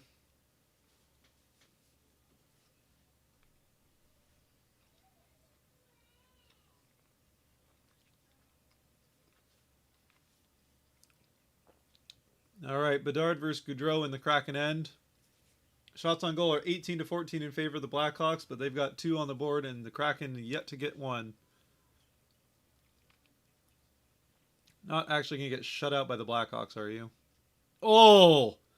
Gaudreau just saved a goal from getting tapped in on the backside by Bedard there.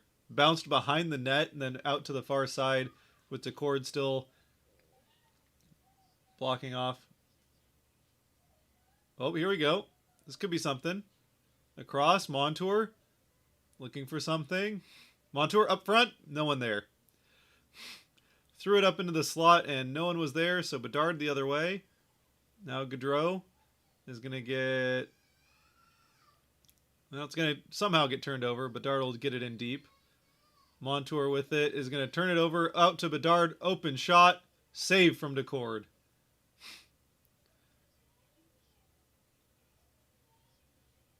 Here we go.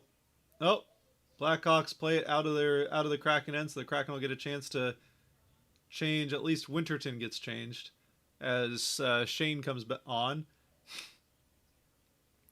Here's Cartier. He'll get it in deep as the Kraken will complete the change. So we should be seeing Catton and Gaudreau come out. Nope, it's Catton and OFM. Out to the far side. Here's Riker.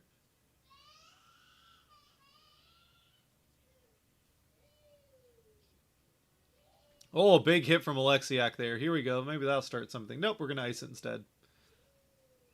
Oh, boy.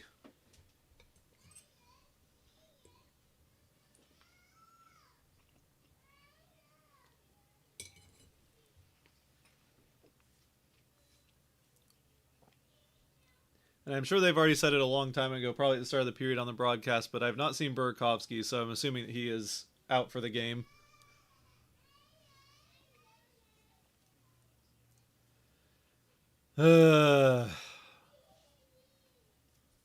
Well, you cannot afford to lose these first 2 games in regulation.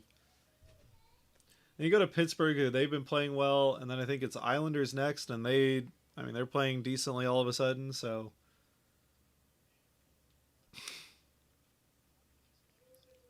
Shot goes wide. Blackhawks keeping the zone. Another shot goes wide.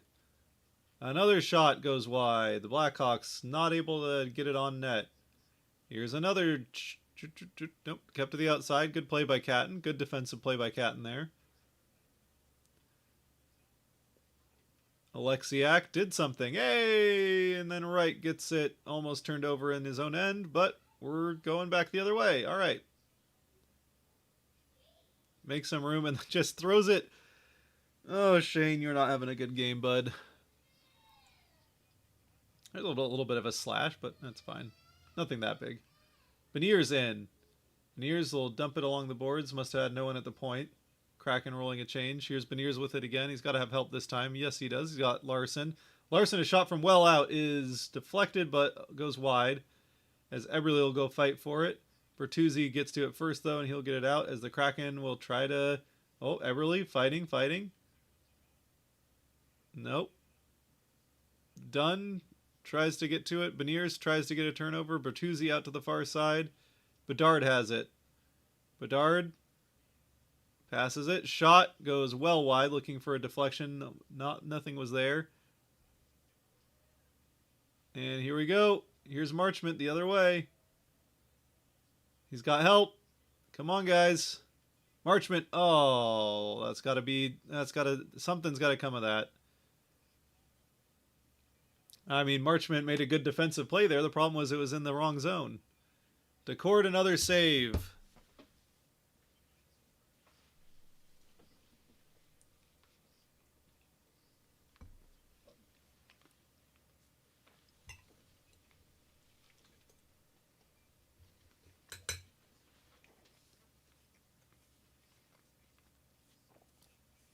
Long live the Kraken, says JLM. Absolutely. Yeah, Chris confirming that it was Berkey out for the game. What's up? What's up? How's it going? Kind of like hockey. I would say what is up is the Kraken are not playing well. Well, they did in the first period. They have once again played a pretty poor first half of the second period, and once again it's cost them 2 goals. A bad change and then a penalty kill that can't get out of its own way for more than a minute at a time.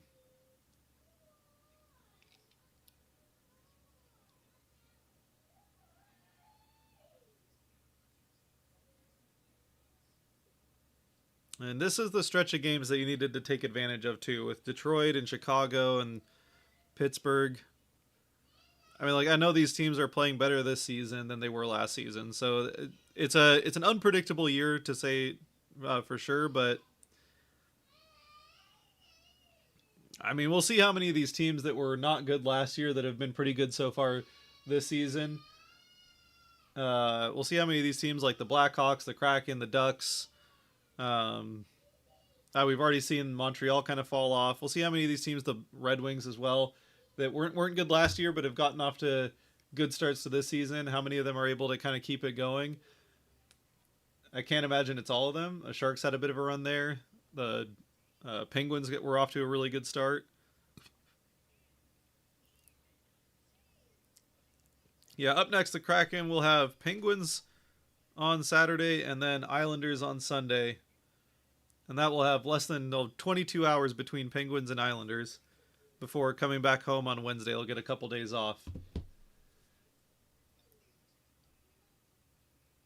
The Wednesday before Thanksgiving, the Kraken will get the Stars, which, yeah, I mean, if you can't take advantage of some of these ones on the road, you're going to come back for Stars, and then I think it was a winnable game after that.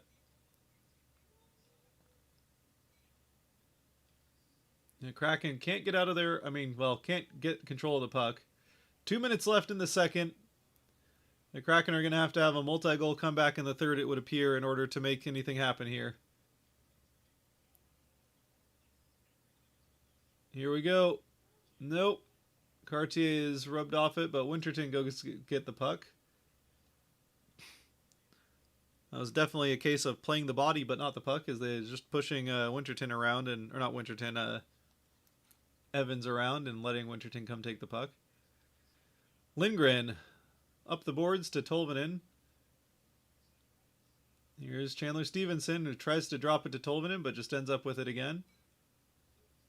Whoa, that was something. Looked like a bit of a pull there. The official couldn't see it, though, so a sly little play there. What's going on now? We got a whistle? Is it offside? It must have been offside.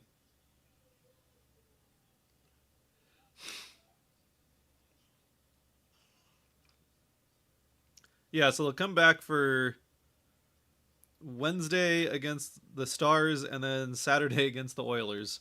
So yeah, you got to take advantage on the road here, and I feel like you needed to get probably at least 5, if not 6 of these points on the road, and right now they've already dropped the first 2.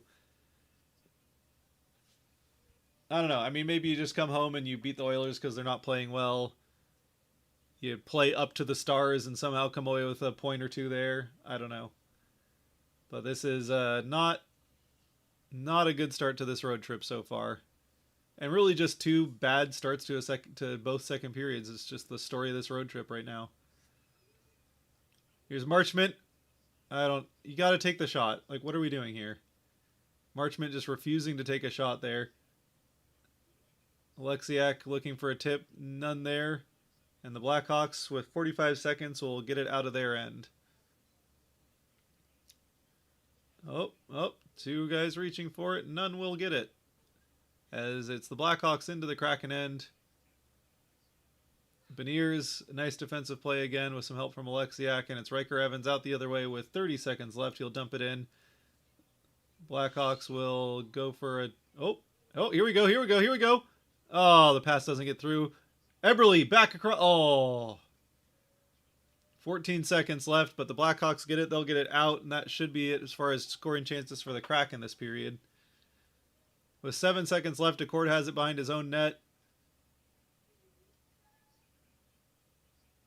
And that will do it for the second. So I forgot to change it. It still says first, but we're going to go to the third. I just now realized I never changed it to say second period. My bad.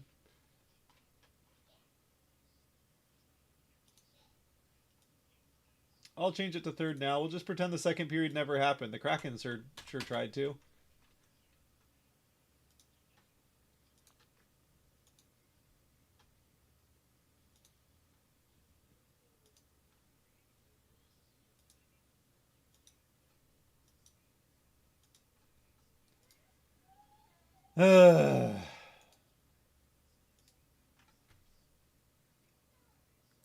Howdy doodle do. Well, howdy doodle do to you too. Still some hockey left here, boys. We need one. Yep, that's true.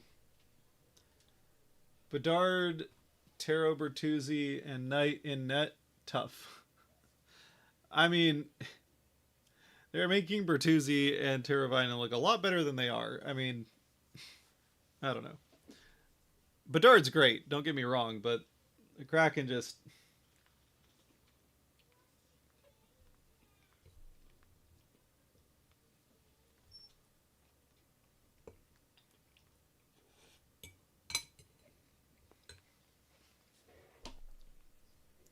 I mean, Spencer Knight's having a heck of a season. And there's building on that here.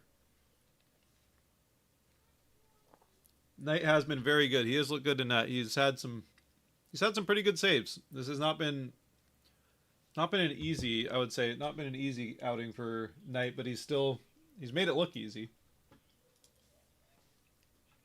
Let's see what the expected goals say.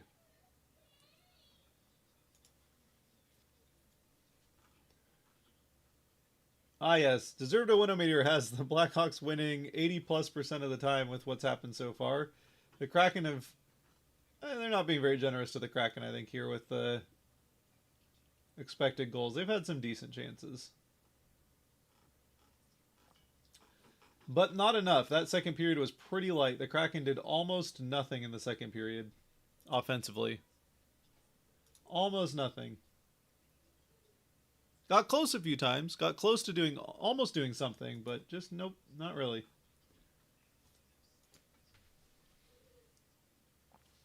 What am I eating? It's like a soup of some kind of like it's got some potatoes, carrots, garbanzo beans, tomatoes, some good vegetables, and some bread with a garlic spread on it. So good stuff. I like it. Trying to get something in there. I'll probably eat most of it after the game is over, but I was starting to get a little hungry there, so I needed something in the tank. As much as I hate Cup being with you guys, I can never hate him. Oh, Cooper Cup? Yeah, we like Cooper Cup in Seattle. I'll take a bowl.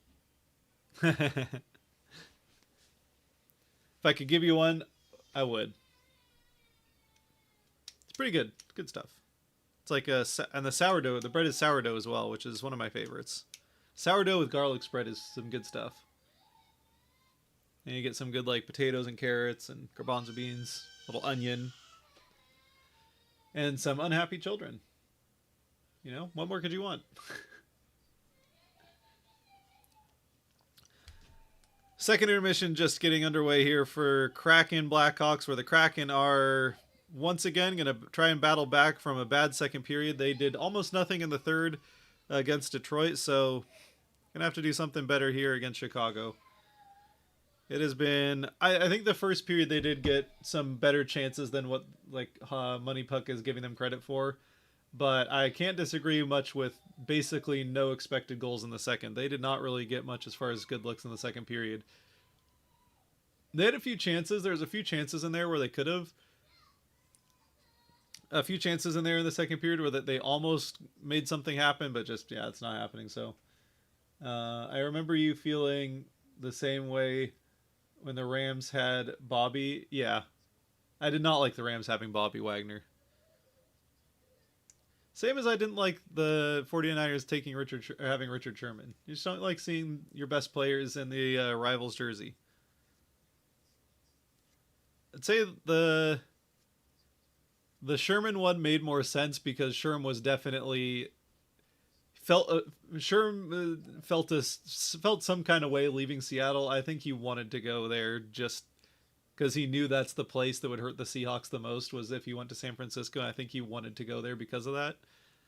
Bobby, I think it was just, I mean, he's from LA if I'm not mistaken. So I think it was a mix of that, and they're willing to pay him the most, so that's fine. Like, it still kind of sucks. I wish Bobby would have stayed out of the division, but it's fine. He came back. He made up for it. Yeah. Just...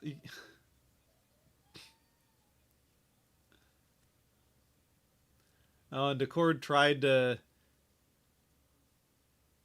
instead of trying to throw the blocker to the far side, he tried to sweep away the pass there on the power play goal. But again, that's like, there's nothing Decord can do about that. It's just, there's nothing really you can do about either one. You have a really bad first line change of the period, and it's horribly timed. I mean, credit to Beniers for not going off on the change and trying to get back to make a defensive play, and almost did, but unfortunately he ends up getting just enough of Bertuzzi's shot. Like, he's able to get his stick on Bertuzzi's stick just enough that I think it kind of made that save harder on Decord.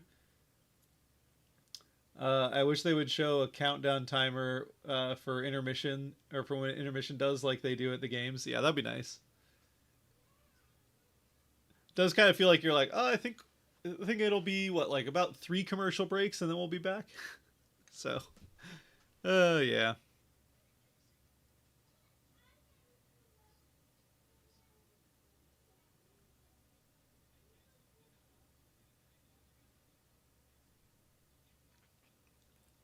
Yeah.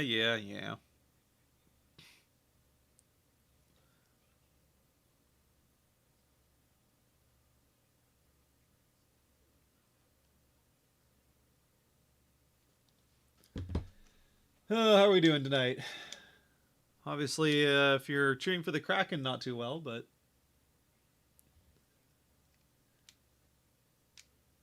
at least if nothing changes in the third period, at least recording won't take very long for the R&R. It's not going to be a long one. I mean, I'm not going to have a lot to say about the way this game is played out. I'm not going to have a lot to say. It'll be just, yeah, they sucked. Played a decent first, but didn't capitalize on any chances. They just can't finish offensively. And then in the second period, they couldn't get out of their own way, made 2 bad mistakes and a penalty kill that, just when you think it might actually be turning around, proves you wrong. I don't know. Hopefully we're talking about a fun comeback in the third period after another letdown in the second. Hopefully that's what we're talking about in the R&R. Kraken come back. Beniers gets things going with a goal, finally getting off the schneid. He's able to break his goalless streak. Then you get, who else is going to score? Catton gets his first of his career. And then game tied. Let's be honest, they're probably not scoring 3 in the third. So they go to overtime, and in overtime, say Vince Dunn ends it in overtime. Kraken win 3-2. That's what we're hoping for. Beniers, Catton, and then Dunn in overtime. Just imagine if I was right about that. I'm clipping it if I was right about that. Do you have a Blackhawks jersey hiding somewhere in the room? In the room, no, I do not. It is there's one upstairs. Who do I have on the Blackhawks? I think I have a jersey from every team except for I don't have Utah. I don't have a Utah jersey or a Mammoth jersey, although eventually I will get one. Maddie scores, OFM scores, and then Catton scores. Oh, I like it. Get a double first NHL goal.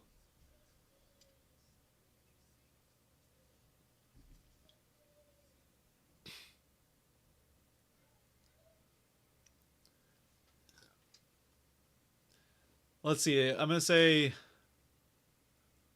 yeah, Maddie scores, then Catton on the power play. Catton with a power play goal for his first NHL goal.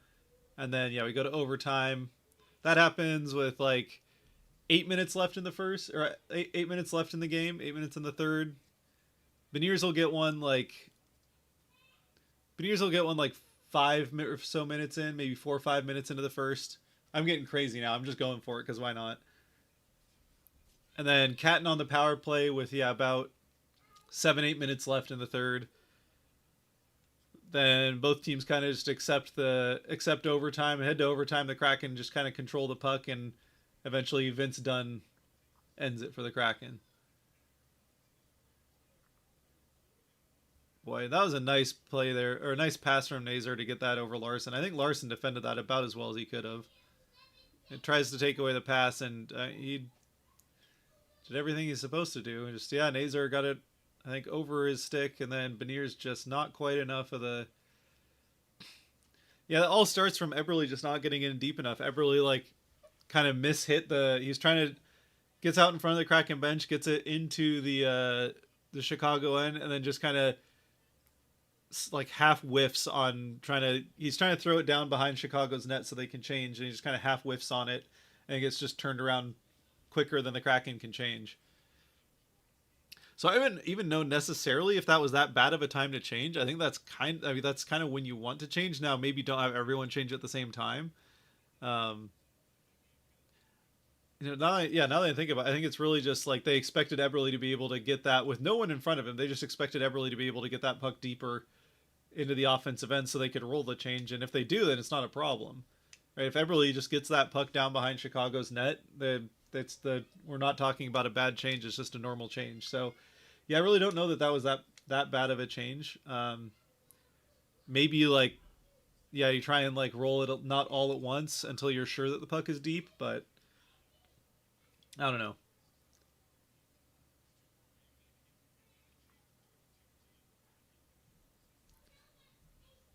My Blackhawks jersey. I think it's a Patrick Kane jersey, if I remember right. And yeah, it's upstairs. Upstairs with all the other jerseys. One from every team. Except for plenty from the Kraken. I got, away, home, this one. So I guess 2 homes. So away, 2 homes. Reverse retro, winter classic. I don't have the third yet. 5, and then I got 2 in frames for the Kraken. So we got a few Kraken jerseys floating around.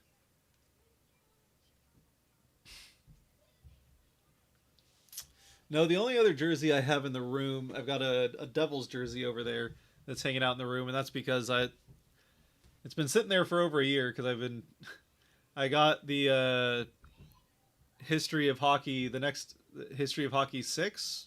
Pretty sure I'm on 6.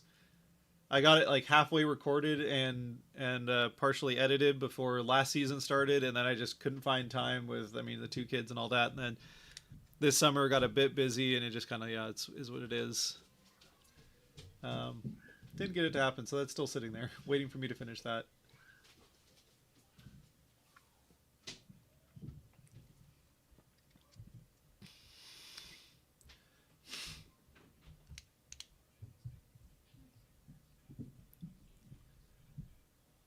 Second period. Oh my god.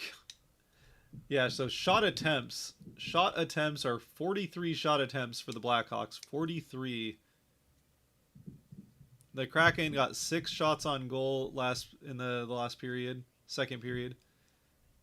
It says 2 of them are up by the net, but I mean that was just like smacking at a puck that was close. I don't know. They didn't really get much of anything. That one of the 6 shots is coming from outside the blue line, so that's, I don't know. There's not much good there happening offensively for this team. They found the scoring for 2 games. 2 games at the end of the homestand.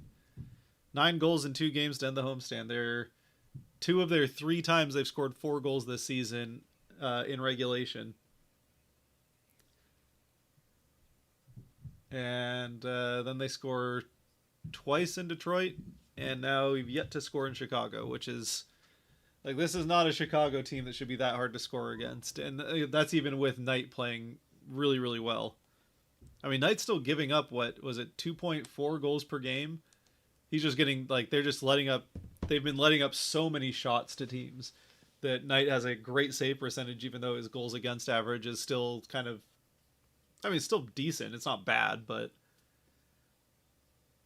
yeah, in this game, the Kraken are not making him work, which is making his job easier. Certainly in that second period. In the first period, they did force Knight to make some saves in the first period, but not really in the second at all. Awesome. Looking forward to more videos.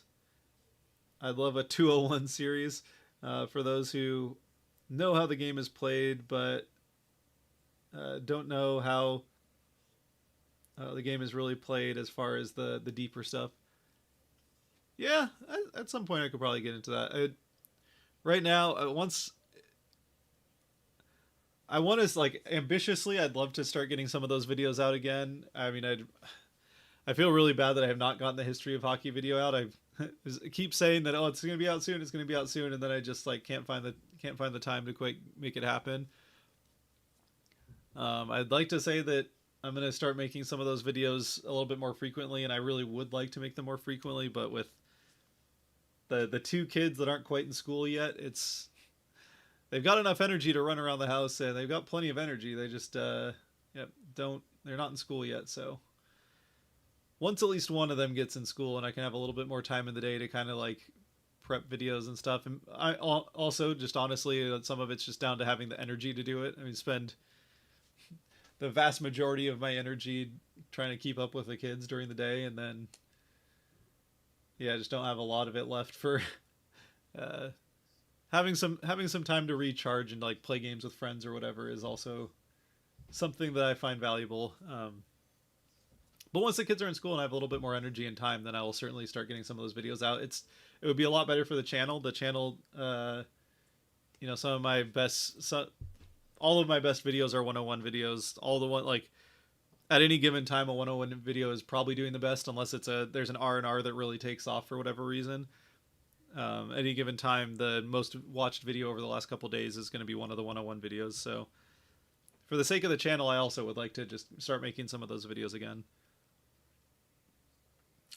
And it'll happen, just might not be until next year. We'll see.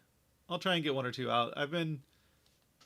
There's one that will not take as much time that I almost have ready to record on, and once I get it recorded, I can get it edited. Finding the time to record is kind of the big thing, so it's got to be generally a little bit more quiet in the house. And I try not to do, I don't know. Sometimes recording can keep the kids up, so I try not to do too much at night, other than after games I still am doing it. So I don't know. It is what it is. We'll get more of those videos out soon. Soon, hopefully. They will come out. Hopefully soon.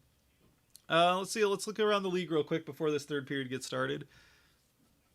Oilers are now midway through the third period. The Oilers still up 1-0 against the Lightning. How have the Lightning not scored on the Oilers? Avs Rangers is tied at 1 at the end of 1. Mammoth and Golden Knights are still scoreless after 1. Blue Jackets win in overtime over Toronto. And the Capitals put up 8 on the Habs. Let's see if Ovi got another goal. He sure did. 2 more. A hat trick for Alexander Ovechkin. He got another one at normal 5-on-5, and then he got an empty netter. So a hat trick for Ovechkin as they win 8-4. Islanders put up 5 in a shutout over the Red Wings. Flyers come back from 2 down to beat the Blues. Panthers shut out the Devils 1-0. And that leaves us with this game. So a couple shutouts already in the NHL tonight. Hopefully this does not turn into another one. Here we go. Oh, nice little play. Beniers out to Montour, and they're saying that's offside. So we'll try again. I didn't see it. They're saying Eberle was offside. Looks like shots on goal have changed a little bit. The Chicago was given an extra shot on goal, and the Kraken had one taken away during intermission. So that's 15 shots for the Kraken to 21 for the Blackhawks.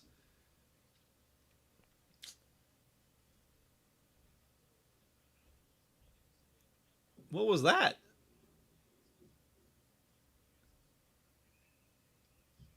And now the Blackhawks are offside after one of the strangest puck drops we've seen in a while. Just drop the puck while Beniers wasn't ready. I don't know. That was weird. What exactly went wrong with the Rangers after 2024? That's a good question.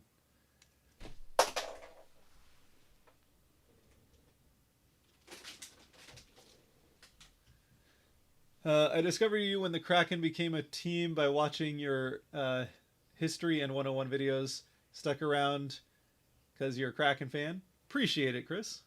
Glad to have you, one of the longest time and watching all the videos. Obviously on Patreon as well. Most active on Patreon. So I appreciate it very much, Chris, and glad to have you here again.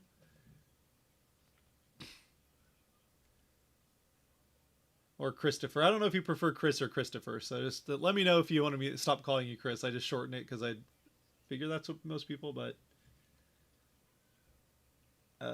heck yeah, the OV. OV on your fantasy team. Nice.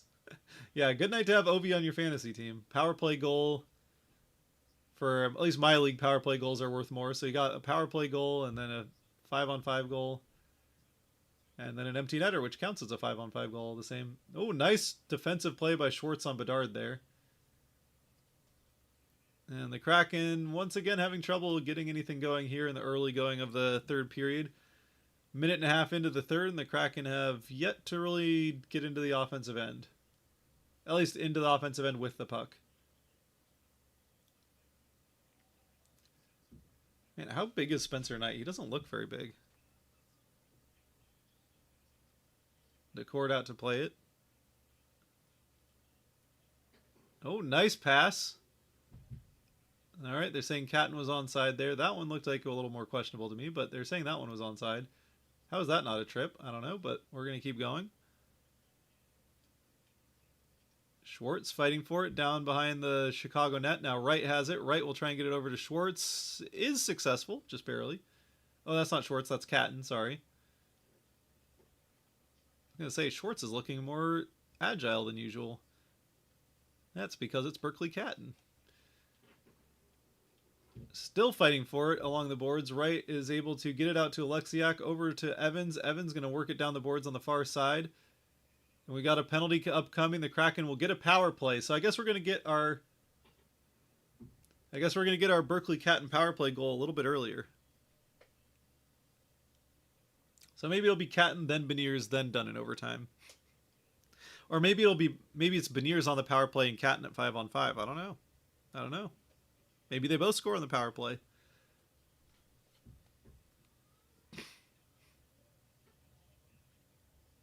Yeah, you do gotta make it happen here on this power play. All right. Stevenson out to take the draw. The Kraken do win the face-off, just barely. But the Blackhawks are going to get it and clear it.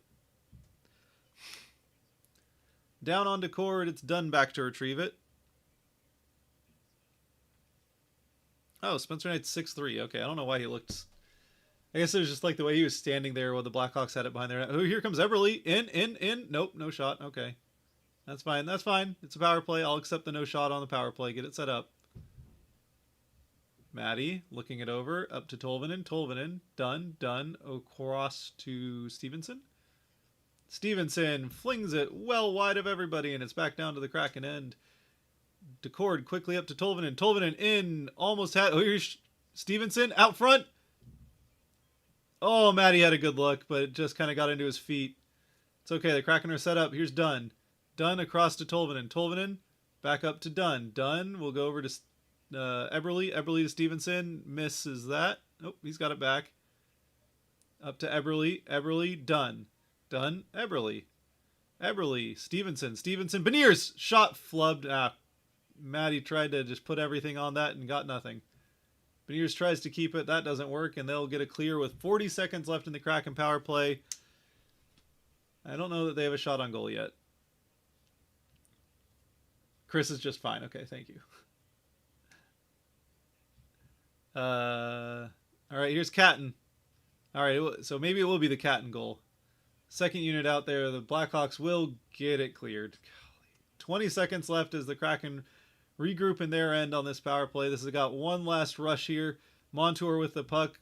10 seconds left on the Kraken power play. They might be able to get it back into the offensive end, but they are not going to score on this power play, I don't think.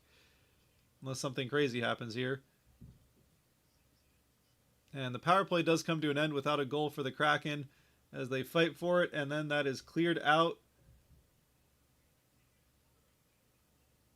Another kill for the Blackhawks. The Kraken just can't make it happen on the power play. Montour gets that one up and down for an icing. Nope, no, they waved off icing. Okay. Good play there from OFM to keep that.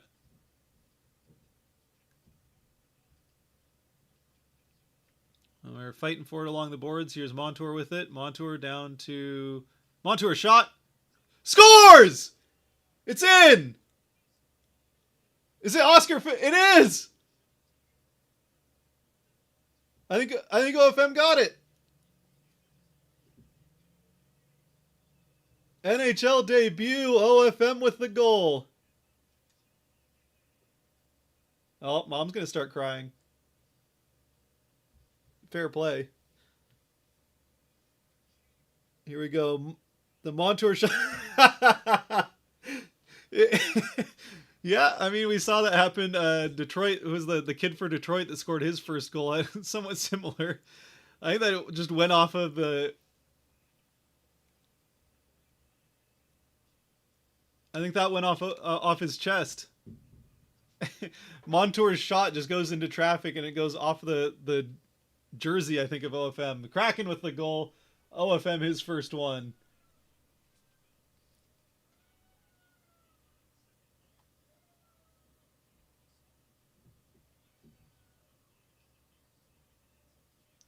All right, within one.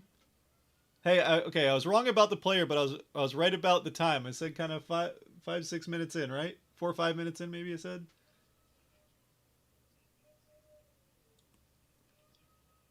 All right, the Kraken are just going to get another power play chance. That's what's going to happen, and then we'll get... And that pass doesn't get through.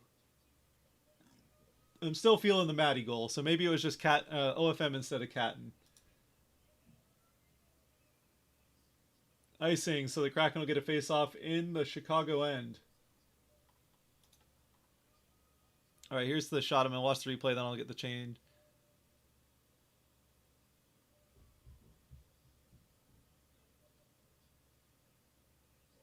Oh, it's going to be Cartier's goal. Oh, no.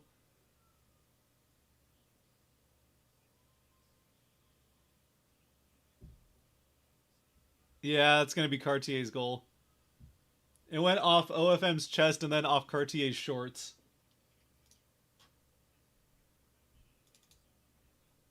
All right.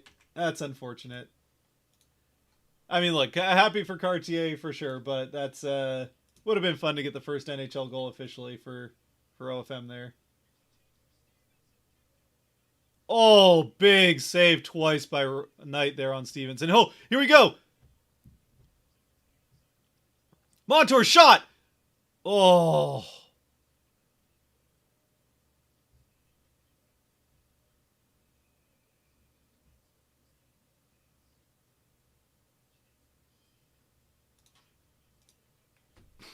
Chandler Stevenson, 2 good chances there, and Spencer Knight with... Oh, yeah. Just in a little too tight, and Knight played it well.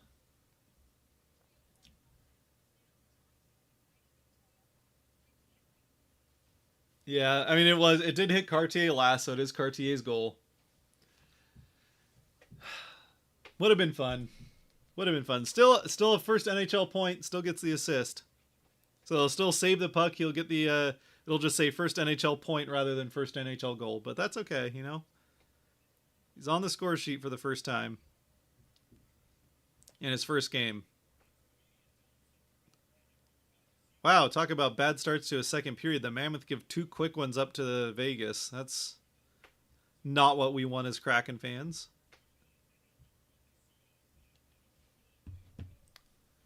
I know Riley, who used to be in here a bunch, would be happy about that Golden Knights couple goals.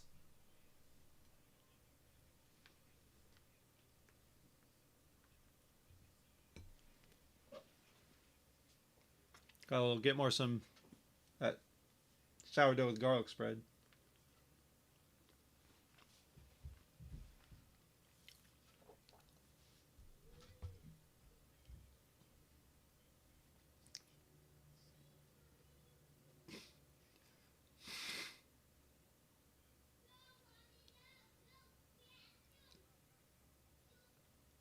Oh, the Lightning tie it. The Lightning tie it against the Oilers with 2:32 left in the third. Rangers take a lead early in the second against the Avs. And the Stars have an early lead. The Stars have a early first minute lead against the Canucks. Man, the Canucks are just falling apart too, huh? Darn. Should I spend $600 on a pro jersey or $230 on a premium? Don't own any made in Canada jerseys. Man, 600 is steep. I don't know what the logo looks like. I mean, I would say like, you know, if you just want to have a jersey and you don't really care that much, like I do not judge anybody. I would never judge anybody for getting the jerseys with the cheaper logo that has just like the, not like printed on, but where the logo is just one flat. It's just like a flat picture with kind of like a shiny thread style. Oh, little shot from Catton there, almost bounced off something and went in. Yeah, the like cheaper Fanatics. I mean, they're all Fanatics jerseys now, but the cheaper ones that used to be the Fanatics one with the kind of like shiny flat logo. Yeah, never gonna judge anyone for getting that. They're definitely the cheaper option. If you just want a jersey, go for it. I personally would never spend that much money on one of those. I don't really like the way that those jerseys look. Good play by Catton. So, like, I fully understand if you can't afford the... It's in! It's in! They tied it! Riker Evans, the shot, did it go off of somebody on the way? It deflected for sure in front of the net, but off of what? Tie game. Oh, they did it. Shane Wright. Shane Wright with the deflection. Ah, there's the... the guy with the thumbs down. Nice play from Wright to go collect that in front of the net. Then Catton, the heads up play to go scoop it up. Wright kind of lost it behind the net. Catton's going to get an assist here.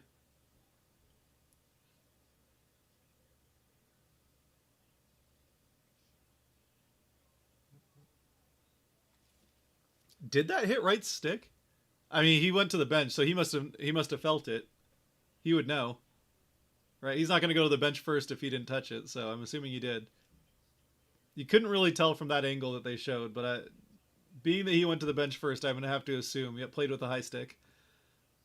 All right, tie game. Shane Wright with the goal. A nice little deflection on a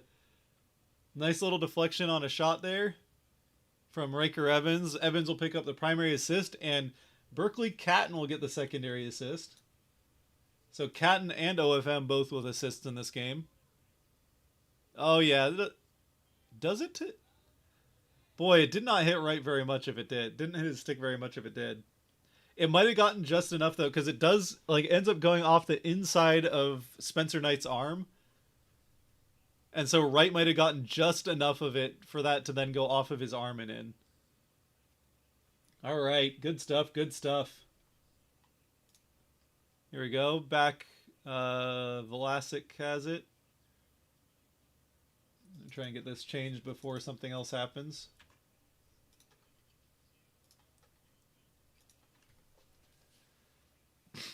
Yeah, so as I was saying, yeah, that's a lot of money to pay for a jersey. If I was gonna buy, I mean, I'm gonna get one of them. I'm probably gonna go for the expensive one because I just think the logos look way nicer. The jerseys, I have not gotten a Fanatics one yet, so I don't know really how nice the Fanatics jerseys. I think the prime green jerseys that Adidas did, the last run of Adidas jerseys, the prime greens, I really like. I think Adidas was doing a good job there. I haven't held a Fanatics jersey yet, so I can't really speak to it. Icing called there. Boy, whoever 11 is really tried to get there. That was a good hustle from whoever 11 is for the Blackhawks. Um, yeah, so I can't firsthand say what I think of the expensive version of the now Fanatics owned ones, but they're made in the same factory as they're made in the same factory I think as the at least for the first couple of years as Adidas were. I don't know if that means they're made with the same material though. I kind of doubt it. I kind of doubt they're still going with the prime green material, which I like the whole idea of it being from recycled plastic. I feel like Fanatics is too cheap to do that, but I don't know. Maybe I'm wrong. That'll be another icing, so we'll get another face off. Artie is a horrible defender. Worst second pick ever in the NHL.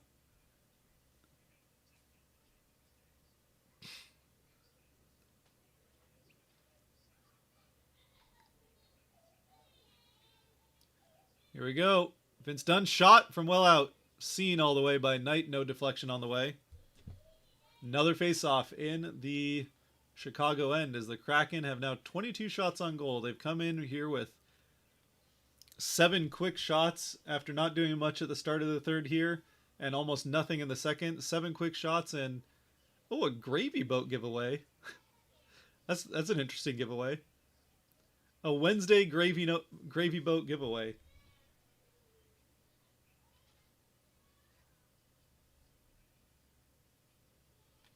Well, after you, I think somebody in my family, maybe my wife's going to that game in the seats, so maybe we'll have a Kraken gravy boat for Thanksgiving.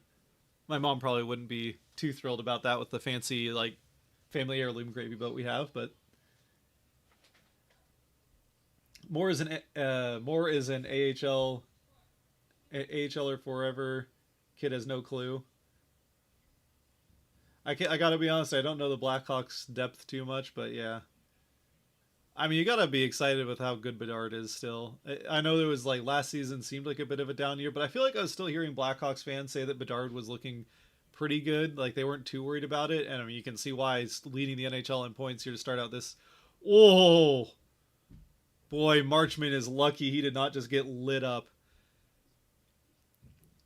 Whoever 6 is just. And Marchman's going to have to send him a thank you card for not just absolutely lighting him up there. Dude, Marchman would be halfway on his way to the hospital already if this was the 1980s.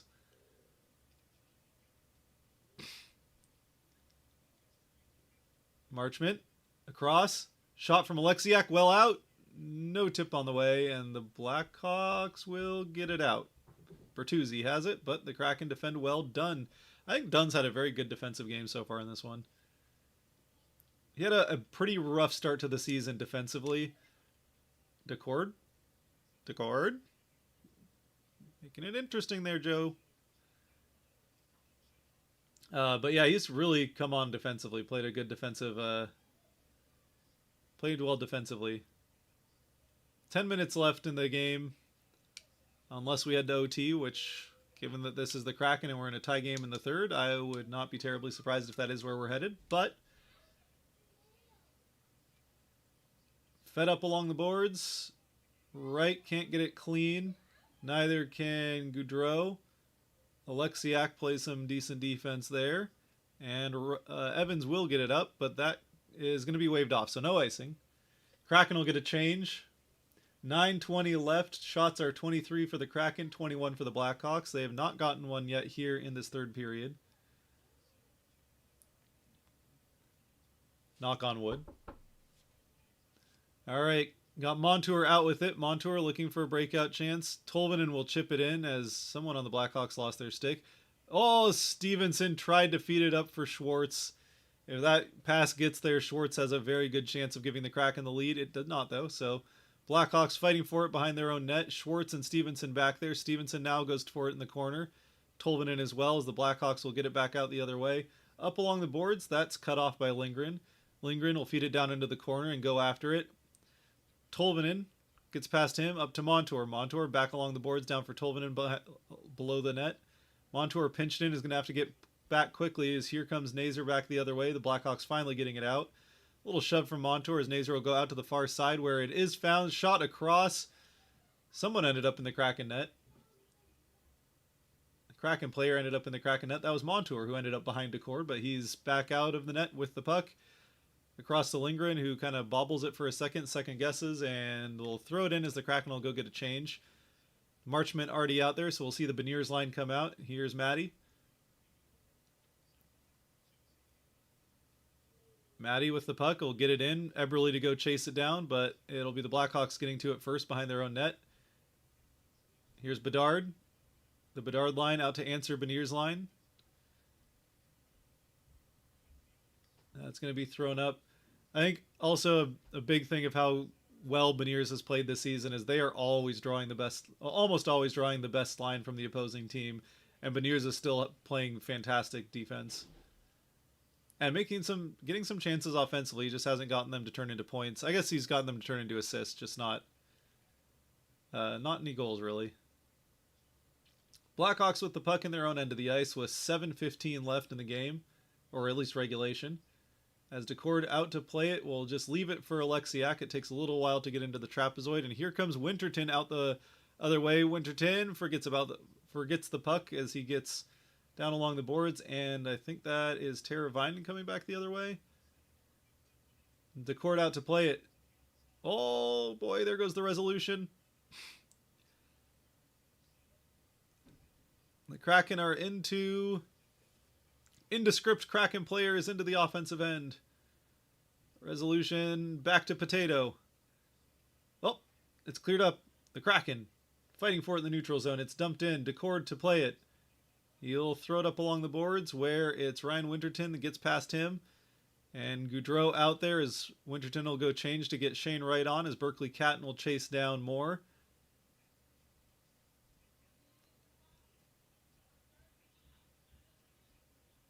Oh, Alexiak with a good stick there. Blackhawks keep it in. Decord to play it again. Up to Evans. Nice play there from Decord. The Kraken will feed it in as Wright goes to chase it down, but it's Vlasic with it. He'll pass it to Moore. I believe that's Moore. That's number 11.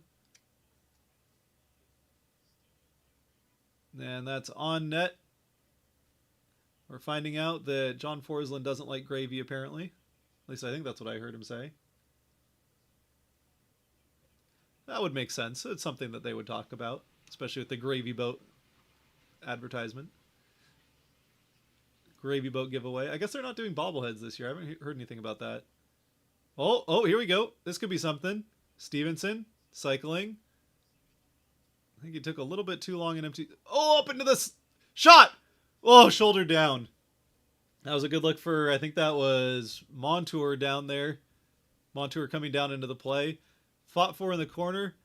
Oh, out behind. Up front. Oh, chipped up in the air. Montour is going to be able to keep the zone, though. Lindgren will feed it down behind the boards. It'll come all the way up the other way for Schwartz. Schwartz looking over things. Get it back up to Montour. The blast! Tipped. Stevenson lost his stick. But he has it back, and now the puck. He'll get it down to Tolvanen behind the net. Good shift from the Kraken here. The Stevenson line keeping it in. It'd be nice maybe if they could roll a change partially. That puck stays in. Montour going down behind the net. With the puck, he's got Lindgren up there. Lindgren, oh boy. It's Bedard breakaway. Great play from Lindgren at the last second. Boy, Lindgren, you made that interesting, but you made up for your own mistake. Back the other way come the Kraken. Beniers on the ice. Beniers with the puck. Marchment shot, gets on goal, but a toe save on the far side, and we've got a whistle.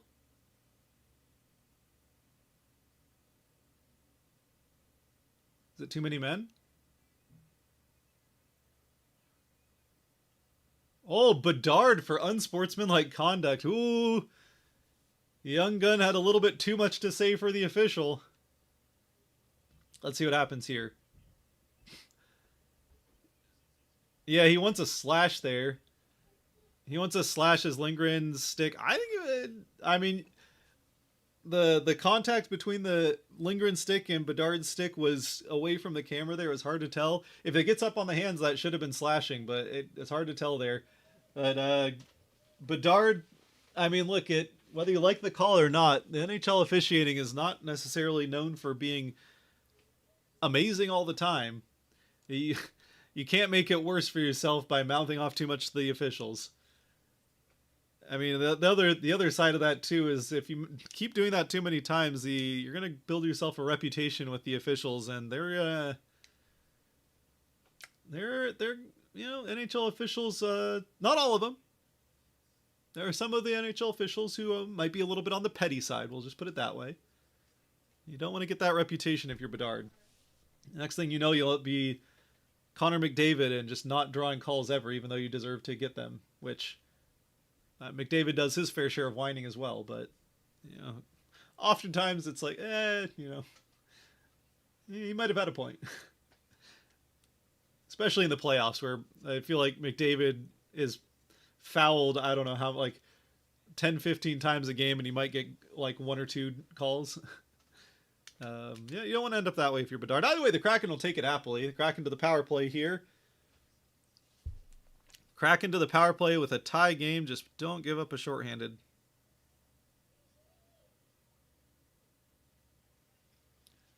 Bedard in the box. 4:16 left in regulation. The Kraken a chance to take the late lead on the power play.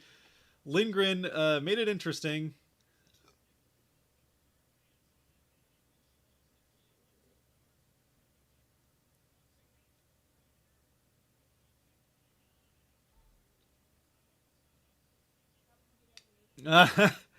Yeah, he let Bedard be mad there for a second, but Bedard just turned back for a second and then a third and then a fourth word, and yeah, at least number 2 or 3 there was enough for the official to be put the arm up.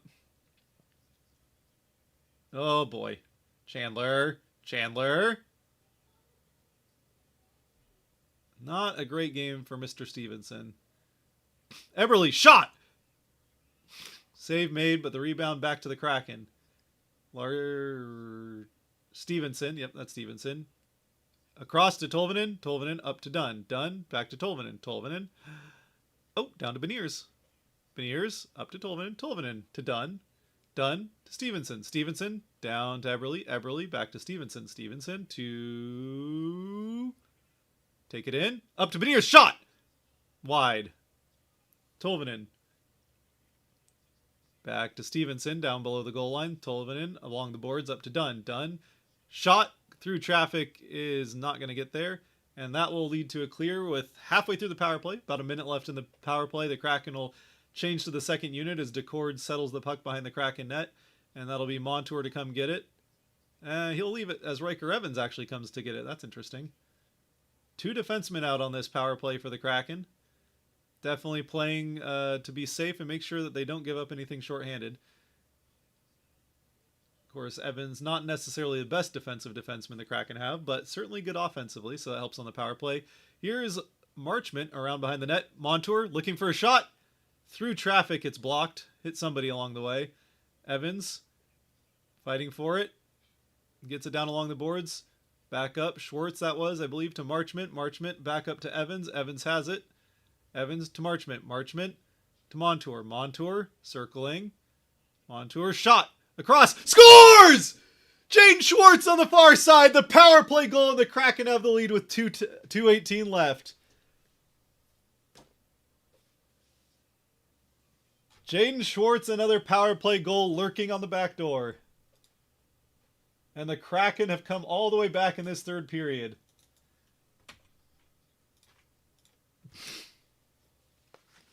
And he put the... Man, Schwartz got a little bit too much of that, but he puts it... He puts it off the far leg. It ends up going through the 5-hole of Knight as he tries to get back across for Schwartz. He's like, I think Schwartz is trying to just bang this into the far side, but ends up going through the 5-hole of Knight. So that'll be Montour and maybe Evans with the assists. How did the Kraken score? Hi, Tor. Upstairs, please. How did the Kraken score? They got a power play goal. You need to go upstairs. Listen to Mom.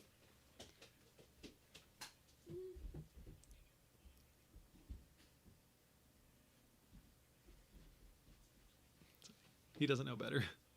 What do we have here? All right. The officials were talking to the bench. Timeout, Blackhawks. They might be trying to see if there was worth challenging for goaltender interference. What are we looking at here? There's definitely no goaltender interference. They'd never even touch. Was the play onside?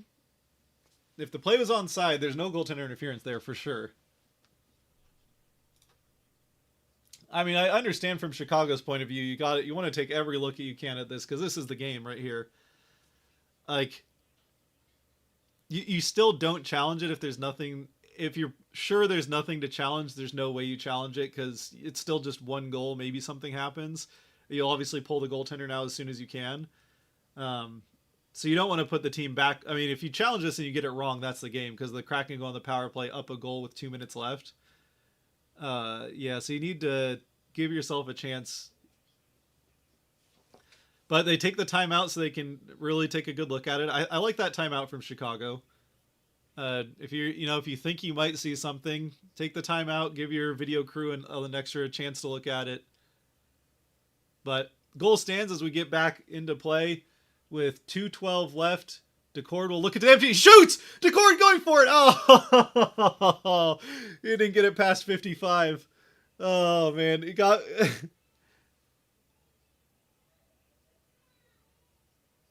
The linesman went down. Decord went for it.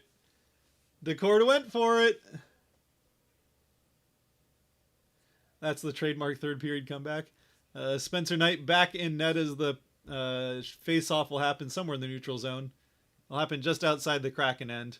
Kraken are going to win the face-off back, so Knight will stay in goal, at least for now. Kraken, this is all about killing time, keeping Spencer Knight in net. You just want to keep that puck in the offensive end as long as you can. Blackhawks with it. They are going to get it out, and Knight will be out of that net as soon as he can. Here he goes. So Spencer Knight out of the net. The Blackhawks will get a sixth skater on. For the Kraken, it's Larson behind the net fighting for it. The Blackhawks will get it up along the boards. Up to the... Oh, up and out. Okay. Cleared with 1:20 left. The Blackhawks are back in. Nazar has the puck. He'll dump it in down behind the net. Decord has it. He's going to fling it up. Oh, Decord did not get all of that. But it's okay. 1 minute left. Oh, across. Shot. Blocked by... Oh, big block by Lindgren. Oh, he's holding himself, though. So this... But oh, great play from Stevenson there. That'll be an icing. So Lindgren will have to... Unless he's injured. If he's injured, they'll let him stay on the bench, but Lindgren might have to go back out there. Oh, on the hand. Oh, yeah. Boy, and I don't know that Decord saw that shot coming. Lindgren might have just saved the game, or at least saved a goal. So they're going to let Lindgren stay on the bench due to the injury.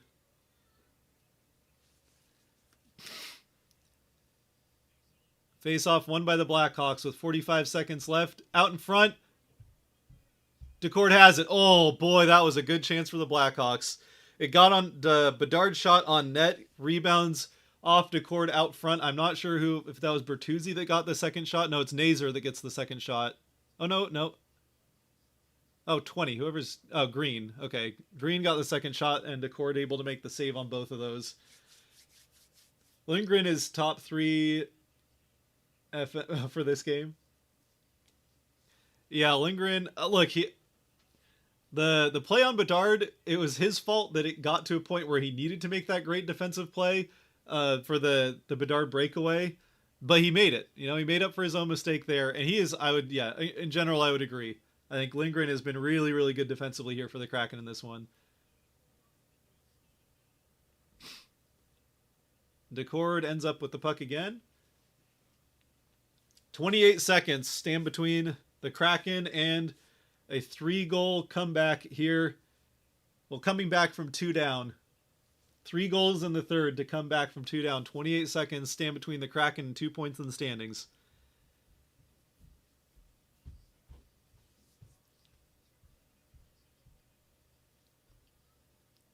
One face-off for the Kraken. It's Goudreau that gets to it but can't get it out. 19 seconds. The cross. Save made.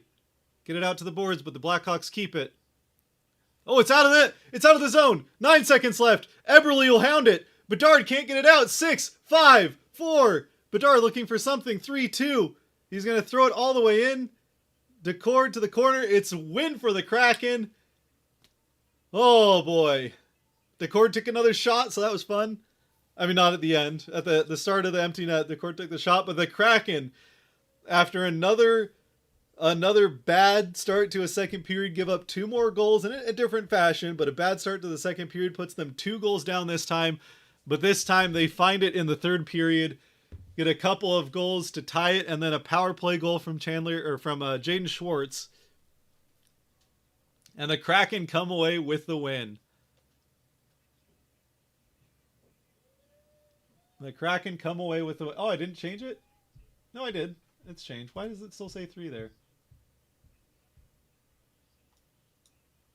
Okay. All right. I got confused because the thing paused. Got him, says Vince. Got him indeed. Big game for the Kraken there. Big game for the Kraken there. A big win. The Blackhawks team is not a pushover, but that's still some points that you needed to get points in the standings there, especially after the Red Wings played a good game, but the Kraken also kind of blew some opportunities. I'm not going to say that's a game the Kraken should have won in Detroit, but it's certainly one that they had their opportunities to win. So to come back here and, I mean, kind of put yourself in a similar hole with a similar second period. And then, third period. Man, this team does not score a ton of goals, but for a team that does not score a lot of goals, they have had a knack of having these multi-goal comebacks again, like last season. Maybe not to the same degree as last season. I don't think they're going to lead the NHL in multi-goal comebacks like they did last year, but they play much better defense than that team did. So, because they play better defense, it might actually matter that they're still able to make some of these multi-goal comebacks happen. That's Kraken hockey, baby, says Chris. Absolutely. Lindgren's top 3. I already said that one. Let me get the Patreon post out there real quick.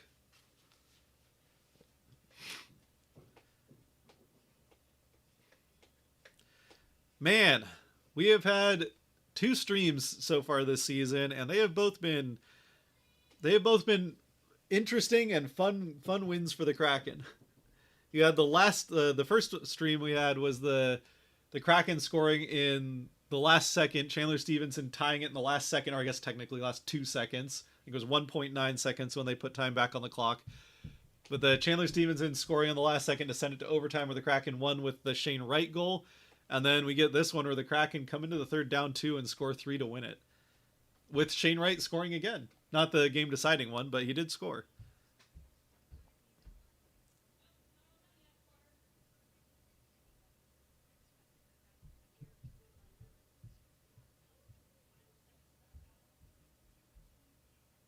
Stars. Kraken R&R 3 stars at Chicago. Another rough,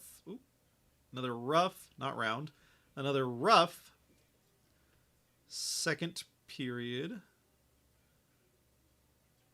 But an exciting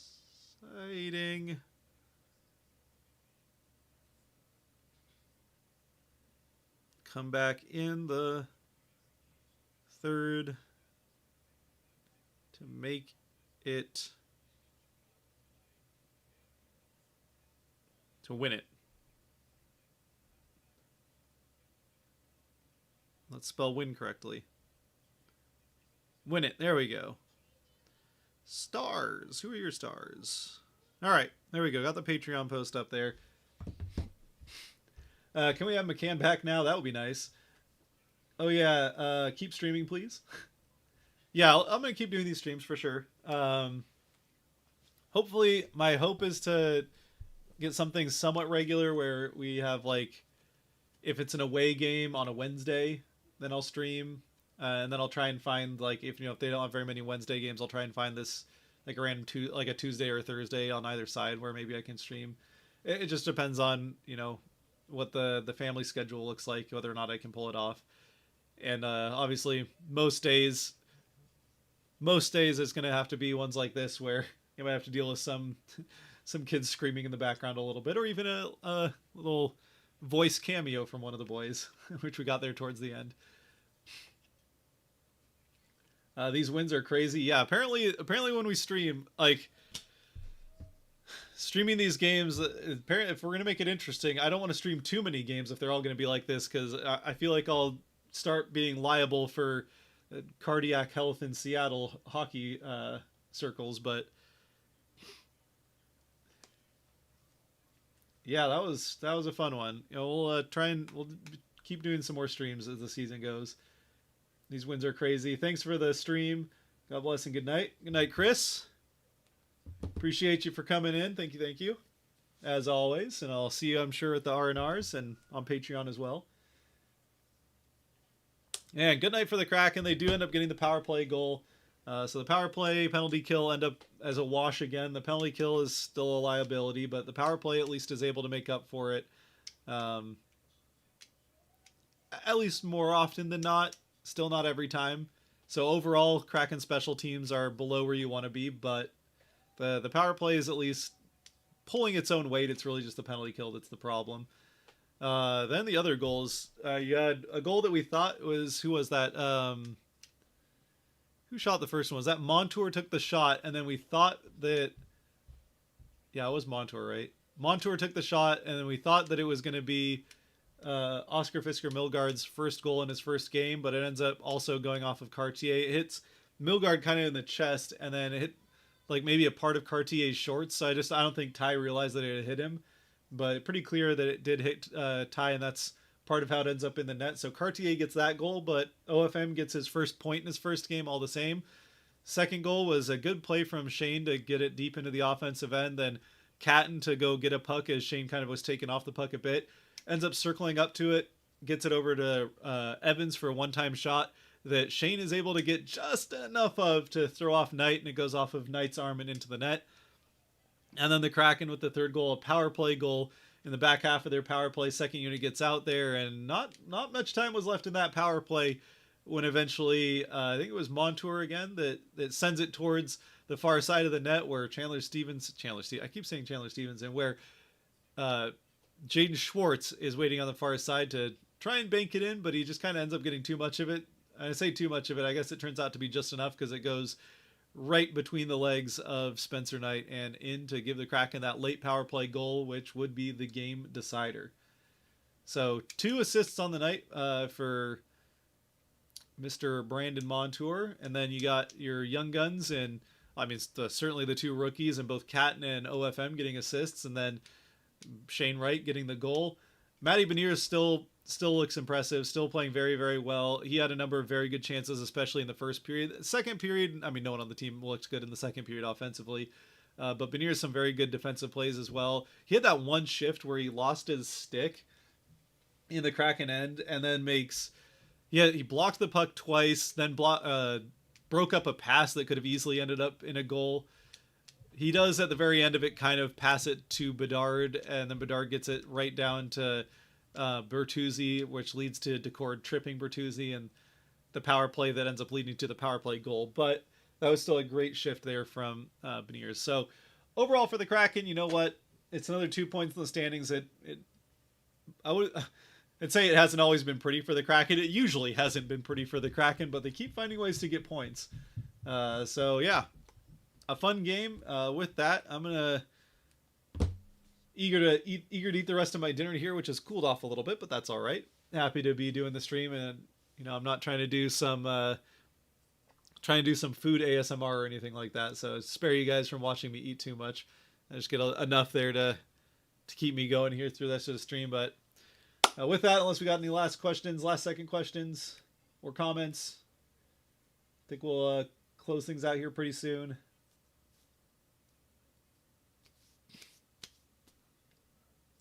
I guess I should give it a few seconds since it takes a while for that to go up there. So we'll run through the scores around the NHL here one more time before we close out. I'll give you guys a second if you want to get any more. Oh, wow. Going into the fourth quarter, the Bills are down 16-23 to Houston. Interesting. Houston wearing their weird red jerseys and helmets. Chrome red. That's a look. All right. NHL. That's what we're looking for. Kraken 3-2 over the Blackhawks. Then you've got Chicago and Chicago. We've got the Rangers and Avalanche tied at 2 after 2. They were tied at 1 after 1, so they're continuing that trend. The Golden Knights with 3 in the second as the Mammoth get 1 back, but still 3-1 Golden Knights there. The Canucks have come back to score 2 and tie the equal things at 2-2 going into the first against the Stars. End of the first against the Stars. The Senators have opened the scoring late in the first against the Ducks. The Sharks with the 2-1 lead in the first at the end of the first against the Kings. And then you had the Blue Jackets winning over the Maple Leafs. The Habs getting a hat trick, Ovechkin hat trick scored on them as they fall 8-4. Islanders shut out the Red Wings 5-0. Panthers shut out the Devils 1-0. Flyers come back from 2 down themselves to beat the Blues 3-2 in overtime. And the Lightning take down the Oilers 2-1 in overtime, coming back from what was a 1-0 game for most of it. But with that, got Ben saying thanks for the stream. Thank you guys all very much for joining. There's another fun, exciting one there at the end. And with that, we're going to call it on this one. So as always, stay safe out there. Be good to each other. God bless. See you in the R&R, and go Kraken.